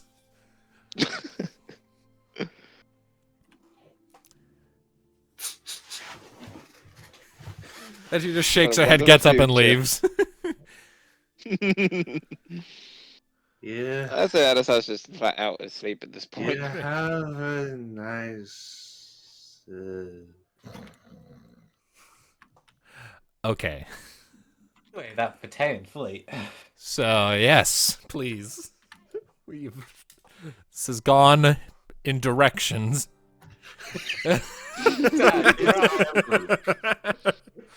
All right, so unless there's anything else anyone else in the group wants to tend to today, we can say for the sake of brevity that you can just sort of pass over the next couple of days. Well, yeah, next day, and then it's the day after that. Things arrive. Yeah. So, anything else from anyone, or we get to move on? I think that's it. After Anastasia came back to his senses after the drunk moment. Okay. Briefly catch up with Elizabeth when she turns up, but it's the usual. Hi, how's it going? Shit. Oh, good. Us too. Yeah. So, yeah.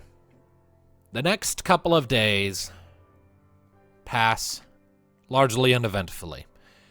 The occasional thumping of fire off cannon fire off in the distance as fighting carries on continues to ring cloud in the air as the days progress, but it's distant enough that it's not disturbing. You busy yourselves taking care of some menial tasks across the encampment just to make sure everything is running smoothly and everyone is ready. It is about 2 or 3 p.m. on the second day since your arrival in this rallying point that you hear a loud horn blaring from the Invincible.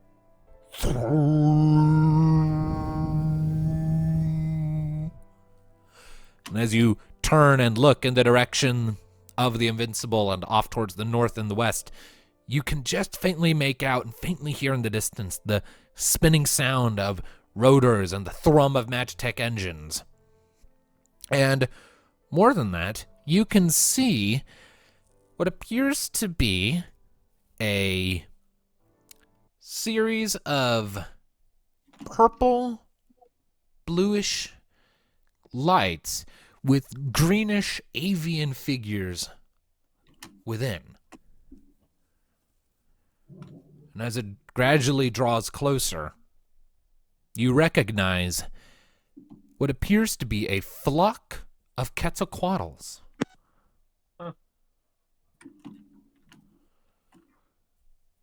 So, the Vitaean fleet and the Viera have arrived.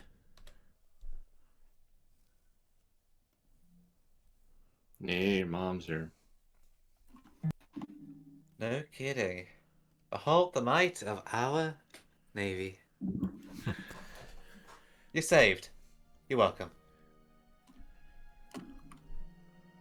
So yeah, the Quetzalcoatlus come flying down first as the airships start looking for places to land, but the Quetzalcoatlus come down seemingly without incident, just immediately touching down onto the ground just outside of the encampment in this swirl of little clouds of staticky electricity that sort of dances across the sands before dispersing into the grains. And one particularly large one flies a little further in, are you like meeting the Quetzalcoatlus as they're arriving, or are you hanging back? I guess I'll meet meet them. All right. We're waiting for them. Indeed. And so one of them touches down, or not touches down, the Quetzalcoatlus don't have legs, but sort of comes to a stop in the air right in front of you. And you see on top of it a familiar Vieira shape. The same familiar blue hair that goes down the same outfit. And you even recognize a cactar just kind of hanging out on her shoulder. You see Vis hanging out on top. She looks down at all of you and gets a smile on her face. Well, well, well. It has been quite some time since we have crossed paths. A lot has happened since we faced down Hades. That it has. And she sort of dismounts on the Quetzalcoatl's neck and drops about 10 feet before superhero landing on the ground, kicking up a small puff of dust. Standing Here I upright. know how to arrive in style.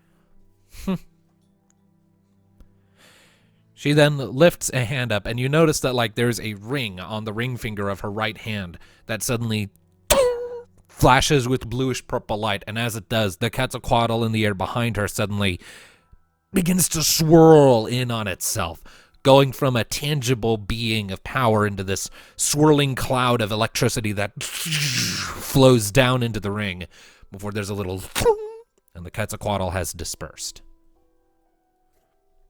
Where can we get one of those? You can't. They are for the watchers of Somlana only. Aww. Not even for old friends? Alas, no. It took a great deal of effort for your sister, Neothil, to convince the Empress to lend aid in this endeavor. On account that, points in the generation of the Empress Hana, Hades' successor is about to finish what he started.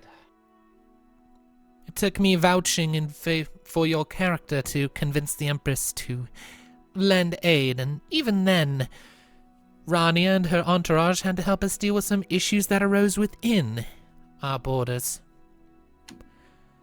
Nonetheless, You have Amber Demons nipping at your heels. this is before the sky went dark. What happened? She came to us to open diplomatic relations and express a willingness to form an alliance against our common enemy. Upon her arrival, there were some complications. A member of her crew had apparently been touched by the amber at some point and began working to undermine negotiations. It was a long and complicated ordeal, but it all turned out in the end. They're simple, those two.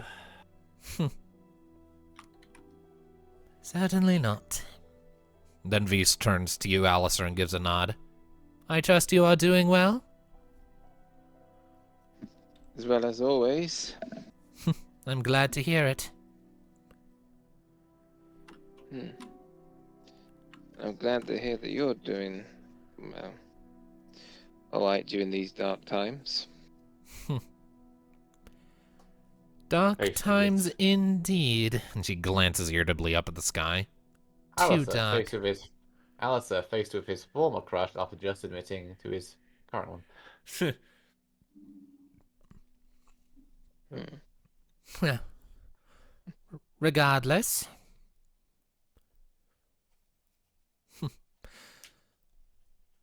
I would chat with you longer, but I'm afraid I need to tend to the troops I've brought with me. I'll need to organize our forces. You're in charge of the forces here? As the most senior watcher in the detachment, yes, I am. I need to speak with my sisters. I trust you'll be there at the Gathering War Council for your people. Likely, though I do not foresee the Quetzalcoatlus working in particularly great tandem with these mechanical contrivances. And she glances off at one of the airships with a, not a look of distaste, but definitely a look of like, I'm not sure about that. All the more reason to coordinate, so we don't blindly fly into each other. We'll meet you there. I need to check in with the others. Very well. Be safe. You too. She raises a hand, goes and walks off, and the cactus on her shoulder kind of sort of rocks back and forth a bit as if waving at you guys. Posture unchanging. Peace. Ah, Thank you for coming. My empire is in danger and so are my people. Even if the Empress forbade it, I alone would have at least come. I can think of a fair few others who would have followed. Save it. Maybe we'll survive this. Amicia willing. and then she carries on. Actor cannot be comfortable on our shoulder, right? What is it with her fascination of those things? Well, you know, she was alone in the desert for a long time. She needed something to keep her company. Maybe it's Anyway. just me being it from the desert, but cactar aren't exactly the friendliest things. Well, she But seems to they're be doing cute. well with them. They're And that cute. one seemed friendly to me. Cute? Maybe.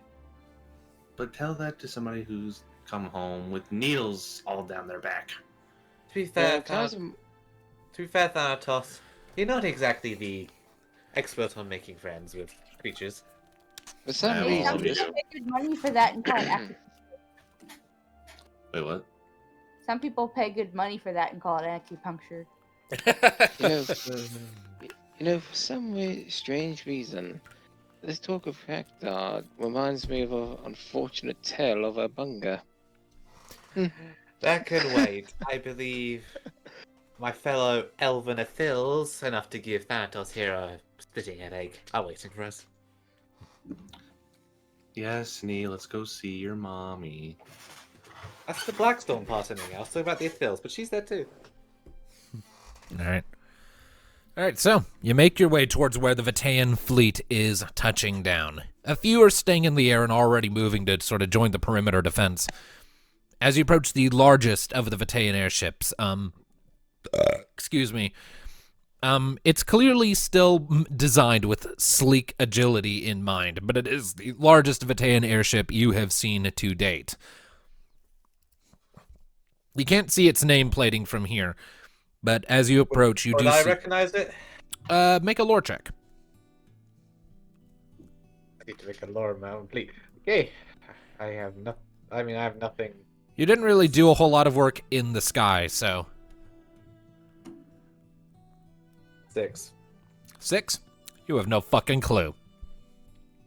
Hey. That being said, another airship is touching down not far away that you recognize as being of the same model as the Little Wing. It has a slightly different color palette, a little more oceany, like sort of more purples and silvers, and you see emblazoned on the side of it, the Misty Gust. Fuck you. No. I have my Mystica. She's right here. She has cat ears.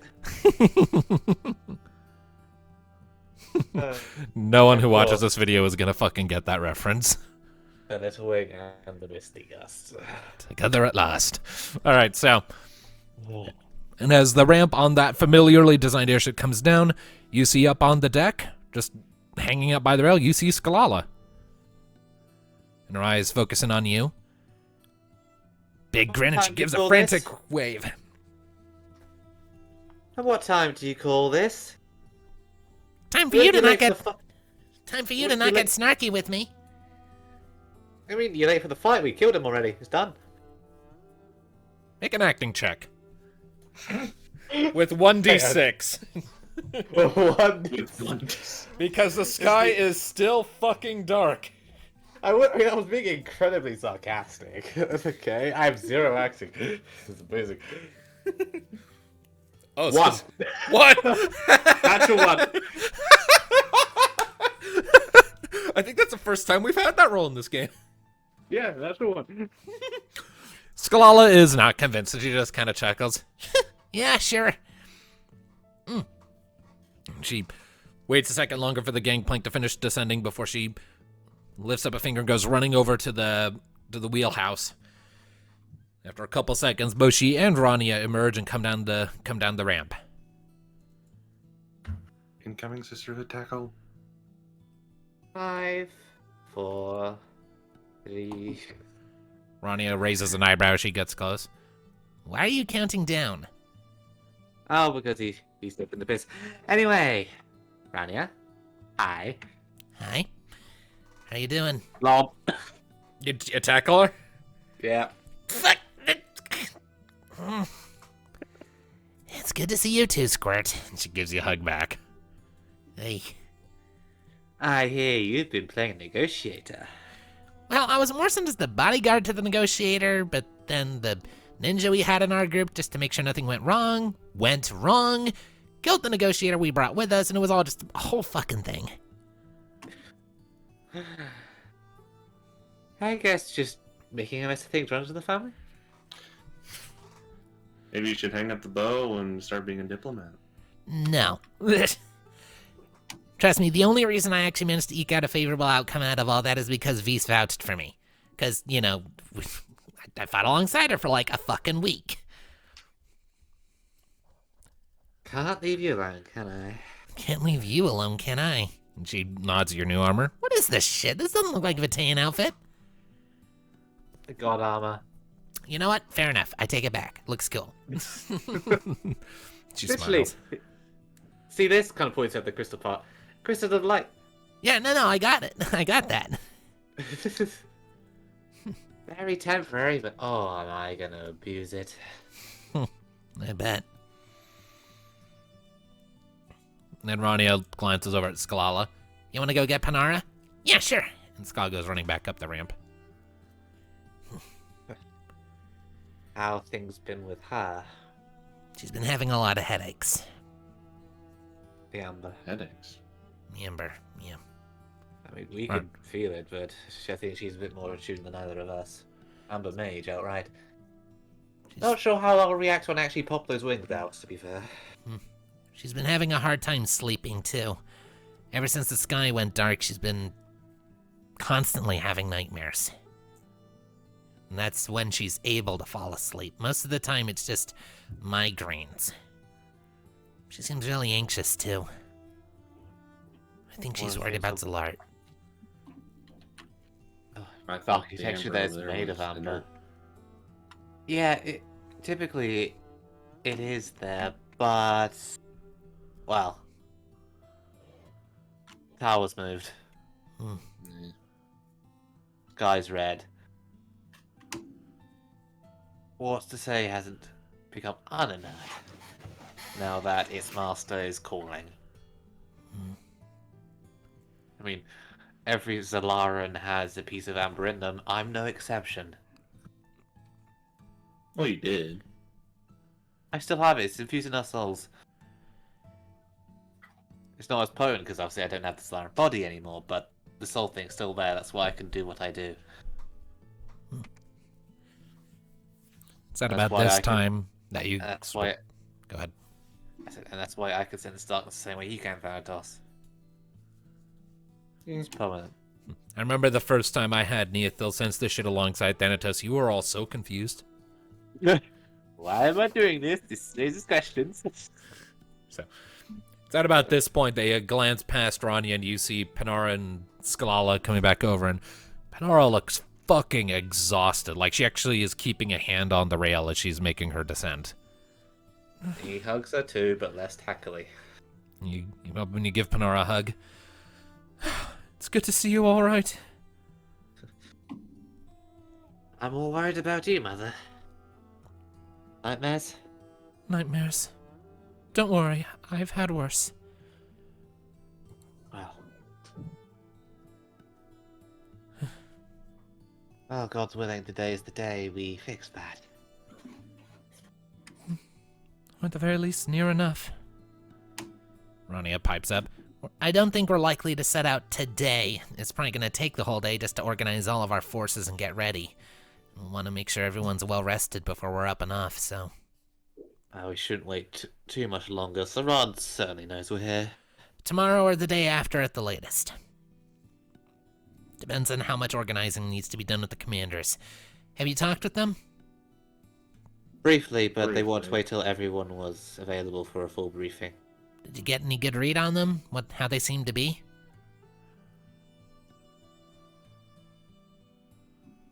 Like their One's really temperaments. old and seems to have seen a lot of shit. The other one, The younger young one, and he seems. The older one, obviously everyone's scared. The older one, self-assured, confident, typical leadership thing. You know it. The younger one, he seems a bit more jumpy, and he doesn't entirely trust that our methods. Kind of looks at her mother. Are going to be up to snuff. Well, just hoping he's wrong for doubting us. We're doing that a lot for a year. Shall we go meet them if you're up for it? Benara glances over at Ronnie and Skalala. You two can go on ahead. I'll hang back for now. Right. Skalala, come on. Right. The two of them go heading off, while Panara sticks with you. I'm too tired to deal with military talk at the moment. And I don't think I've had a good chance to talk with you since the sky went dark. I know, but we can't leave it too long. It's... I know, but they can probably handle most of the final logistics without us.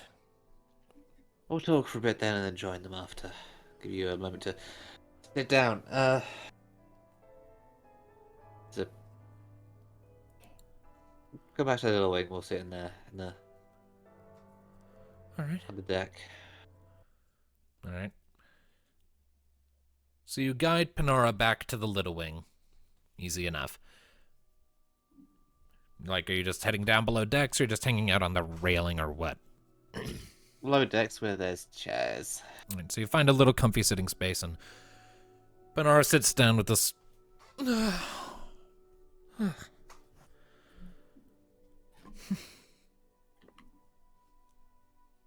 you sure you're up for this? I'll be fine. Worried about home?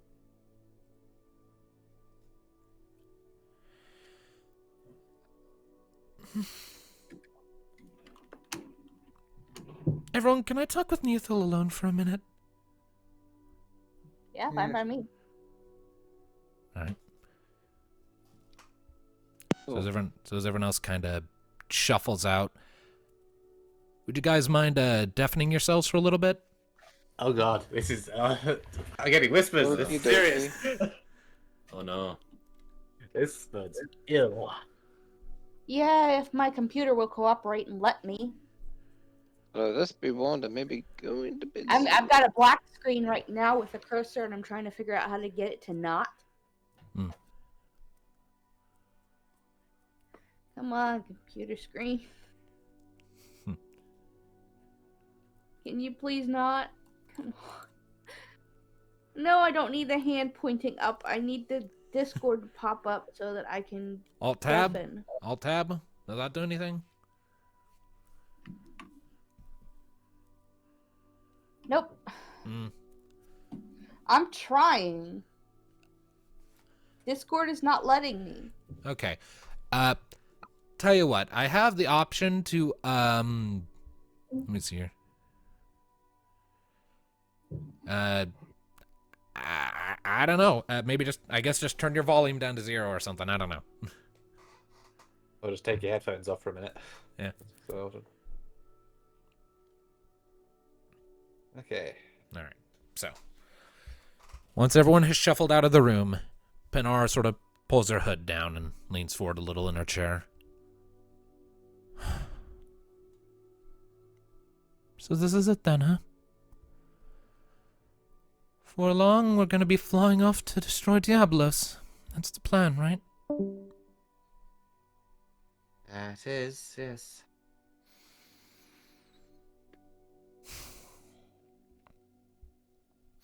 Neothil, I'm going to level with you. I'm not thrilled at the prospect. Sending me off to fight the God of Darkness. That concerns me, yes, but that's not my greatest concern. I think you mentioned this before. You're concerned what happens when we destroy Diablos. There's a lot. Yes. I've been thinking about it a lot ever since I got tied up in all of this.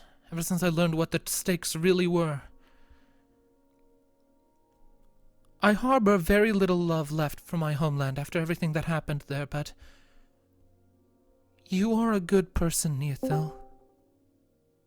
You don't like causing harm if you can help it.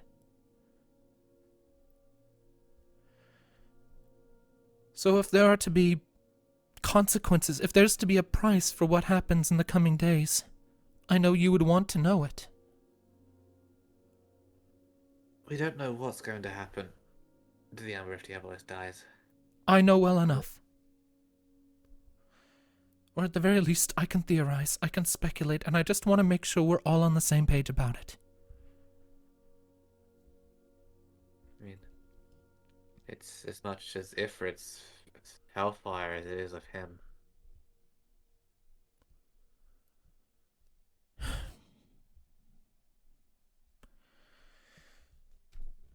If we destroy Diabolos, and the Amber is rendered inert, Zalot may very well crumble. It could happen overnight. She lifts a hand and you see a little flicker of magic emerge in her palm. All of my people's magical power is derived from the Amber or from things the Amber creates. We have entire floating cities suspended by that form of magic. The biggest one I can think of is known as Zanarkand. Fucking. It's a practical metropolis in the heavens. If the Amber goes inert, if it goes dark and dies, that city will fall like a meteor to the ground below. And we have no way to warn them that that might happen.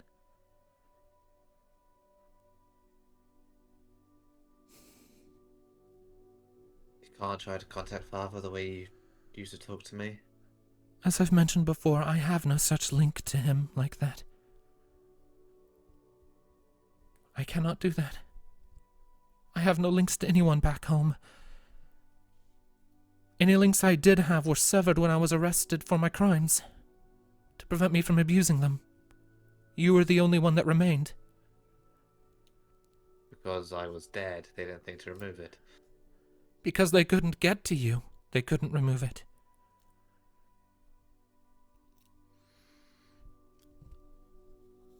At the end of the day, I'm not saying that we should stop.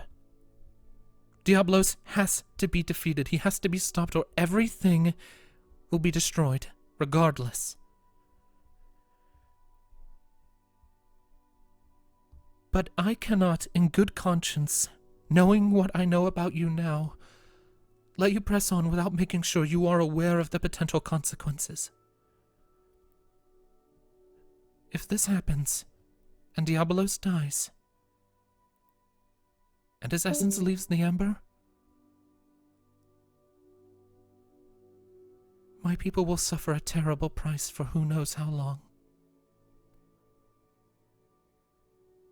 I want to make sure you're prepared to understand that. Alright.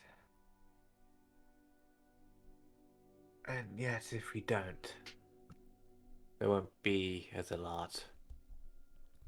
The fate of the world must come before the fate of one empire. And again, I harbor little to no love for my home anymore. But there are thousands of people there. Millions. The continent rivals this one in size. All built upon his essence. I guess even we'll lose our magic, huh? My wings and such. Your magic is drawn from more varied sources. You might lose a handful of abilities, but anything you had before I started teaching you, you'll still have. I, on the other hand, before then. And Panara lifts her hand up and resummons that little amber flame again. I, on the other hand, will have to start from scratch. And that honestly frightens me. I I've some good spent- teachers. I've spent almost my entire life learning the ins and outs of ambermancy.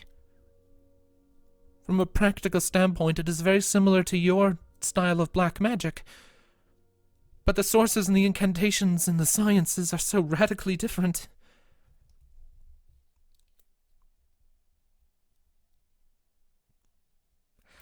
I'm afraid of being powerless, I suppose is what I'm saying.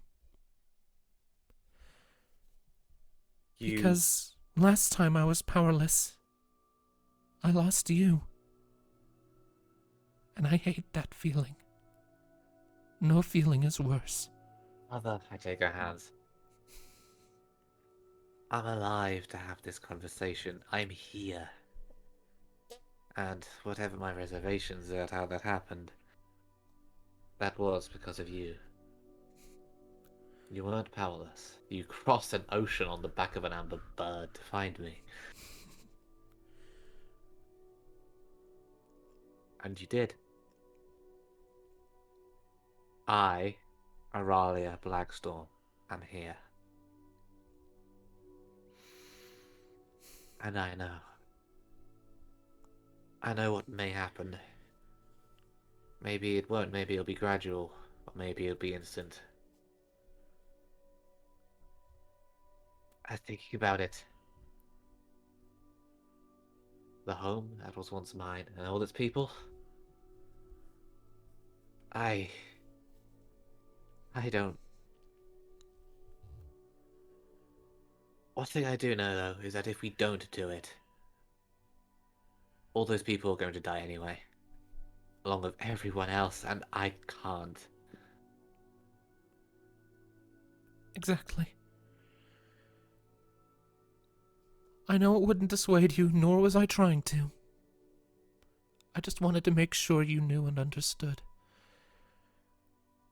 You don't like hurting unless you must. Maybe we'll find a third option, I don't know, but...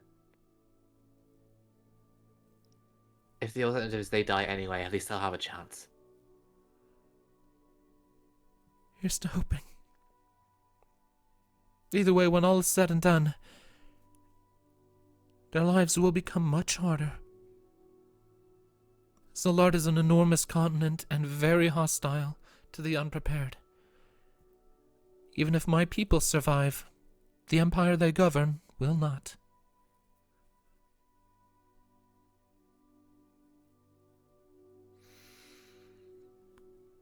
All we can do is hope. Maybe check in one day.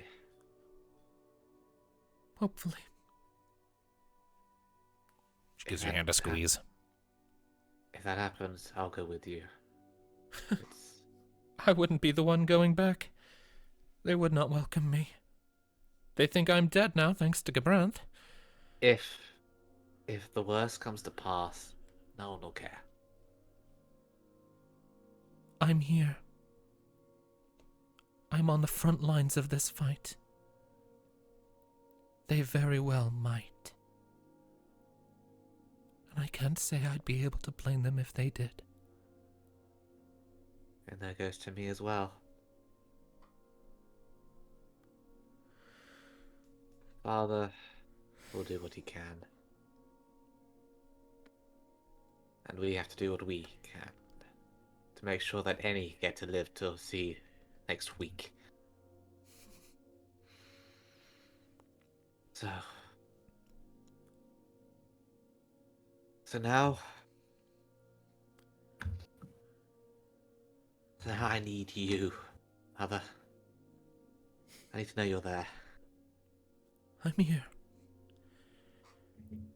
Win or lose, live or die, I'm here until my last breath.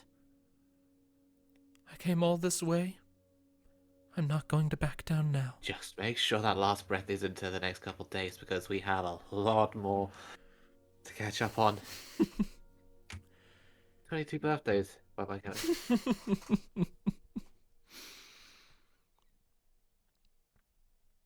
I counted them, you know. In my cell. It was hard to keep track of the days, but I always knew. And let's make sure. I'll There are make more up for to each come. one I lost. Each one I missed. And maybe give you grandchildren at some point. You know. Oh. Don't go talking about grandchildren, you're going to make me cry. I'm barely holding it together as it is. We'll make it happen. And Diabolos will fear the name Blackstorm as his terror ends. May he be lost in it. Alright. Okay. Hug her again. And she hugs you back. I love you. I love you too, Aurelia.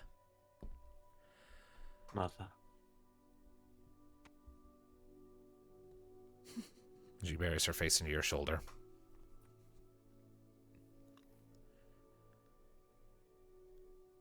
Alright. Okay. I think that's enough of that. If you want to bring your friends back in here, go for it. I have nothing else to add.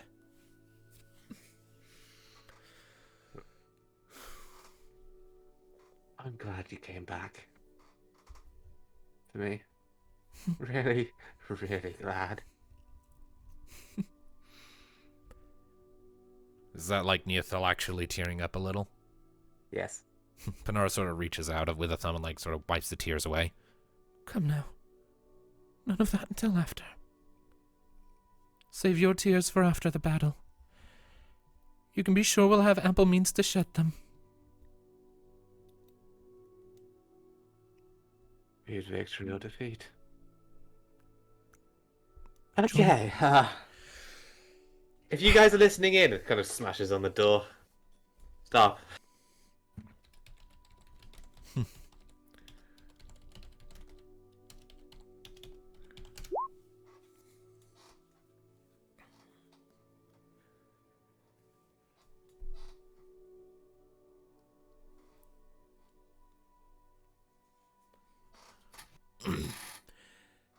Alright. So one. We need two. Excusez-moi.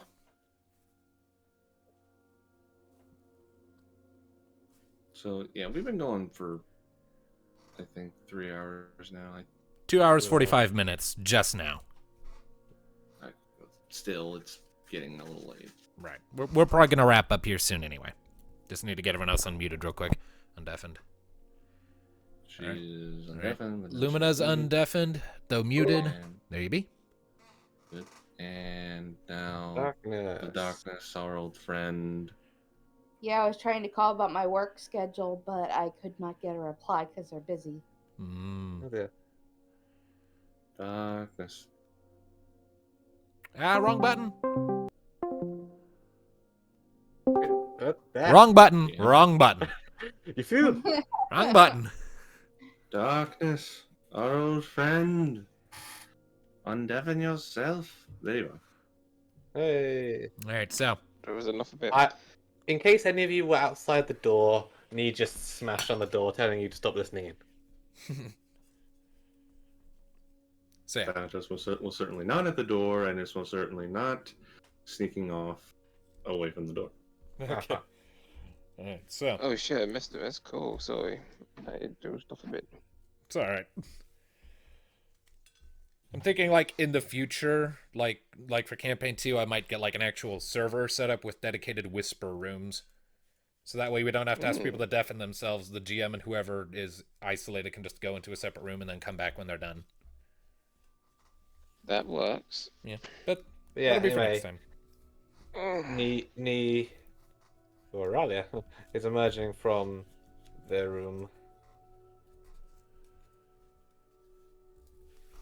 Panara's close behind her. Right. Anyone hear any of that at all? Nah, wait. Not really, no. No, I was thinking and fight. I was focused on something else. Probably for the best then. Just another daughter talk. Yeah. Alright, keep your secrets. Now, we all need secrets now and then. Except for Thanatos, could you? I want to quickly talk to Mika. Could you start leading Mother and the others towards the Invincible? That meeting. I'll join you quickly with that. Very well then. Ladies and gents, let us go to a board meeting. All right. Agreed. All right. That sounds weird just coming out of my mouth. Gotta have to deal with it sometimes. That's Kyra as you're heading off. I'll go with them. I'll be along quickly. I just one individual I can't keep secrets from. All right. Benara goes with the rest of the group. As you stay behind with Mika. Yep. Do we all have to undeafen again? I don't mind. I'm revealing this to Mika so you can all hear it, I guess. What was the point of deafening earlier? It's up to you all in this case. Do you want to hear it, or do you? Because it's just going to be a quick thing. Just a quick thing. I thought it was gonna be just like she's talking to Mika, and that's what we call it. Sort of like a mystery. What would it be? I mean, okay, I suppose for brevity then, and for the sake of that, we could just say that, You just give Mika the cliff notes. yeah, just what's kind of going on.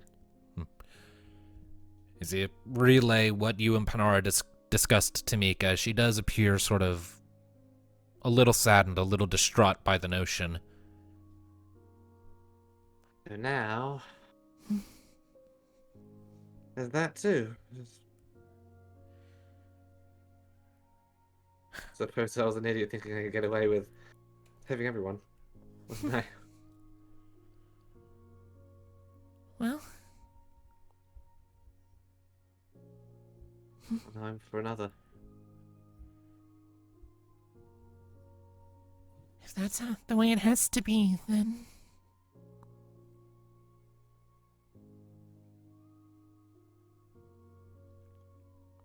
Guess that's just how it has to be for now.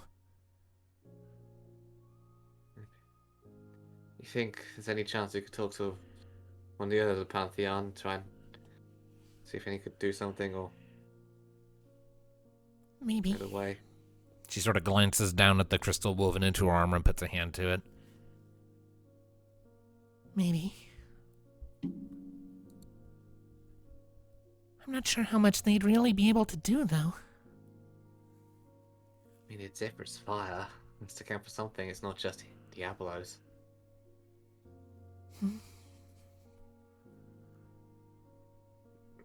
Maybe. Well, if we were to bring Ifrit up into the mix, we'd need Rocket to summon him, so Or Brahmi, maybe he's the knowledgeable one. maybe. We can wait till after the meeting. Yeah. Come with me. She then sort of puts a hand on your chest right over your heart. I don't want you to blame yourself if we can't find a solution to this, alright? Not your fault. Don't even start thinking it is. I know. It's only one creature I blame. Now. And we'll make them pay for it. And she takes your hand in hers and starts guiding you back to regroup with the rest of the party at the Invincible.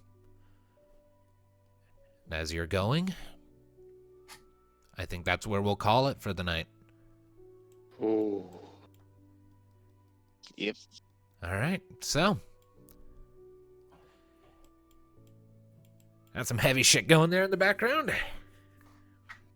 Indeed. now I'm- And potential campaign 2 stuff? Hmm. That's a. Ah. Panara's dying, isn't she? That's an interesting theory. I'll let you guys start speculating about that after we stop recording. So, thank you all, ladies and gentlemen, so much for tuning in to this episode of Final Fantasy Chronicles of Eno. We'll see you next time. Until then, keep listening, people. Bye-bye. All right. Bye, everybody. Bye. Any nappy.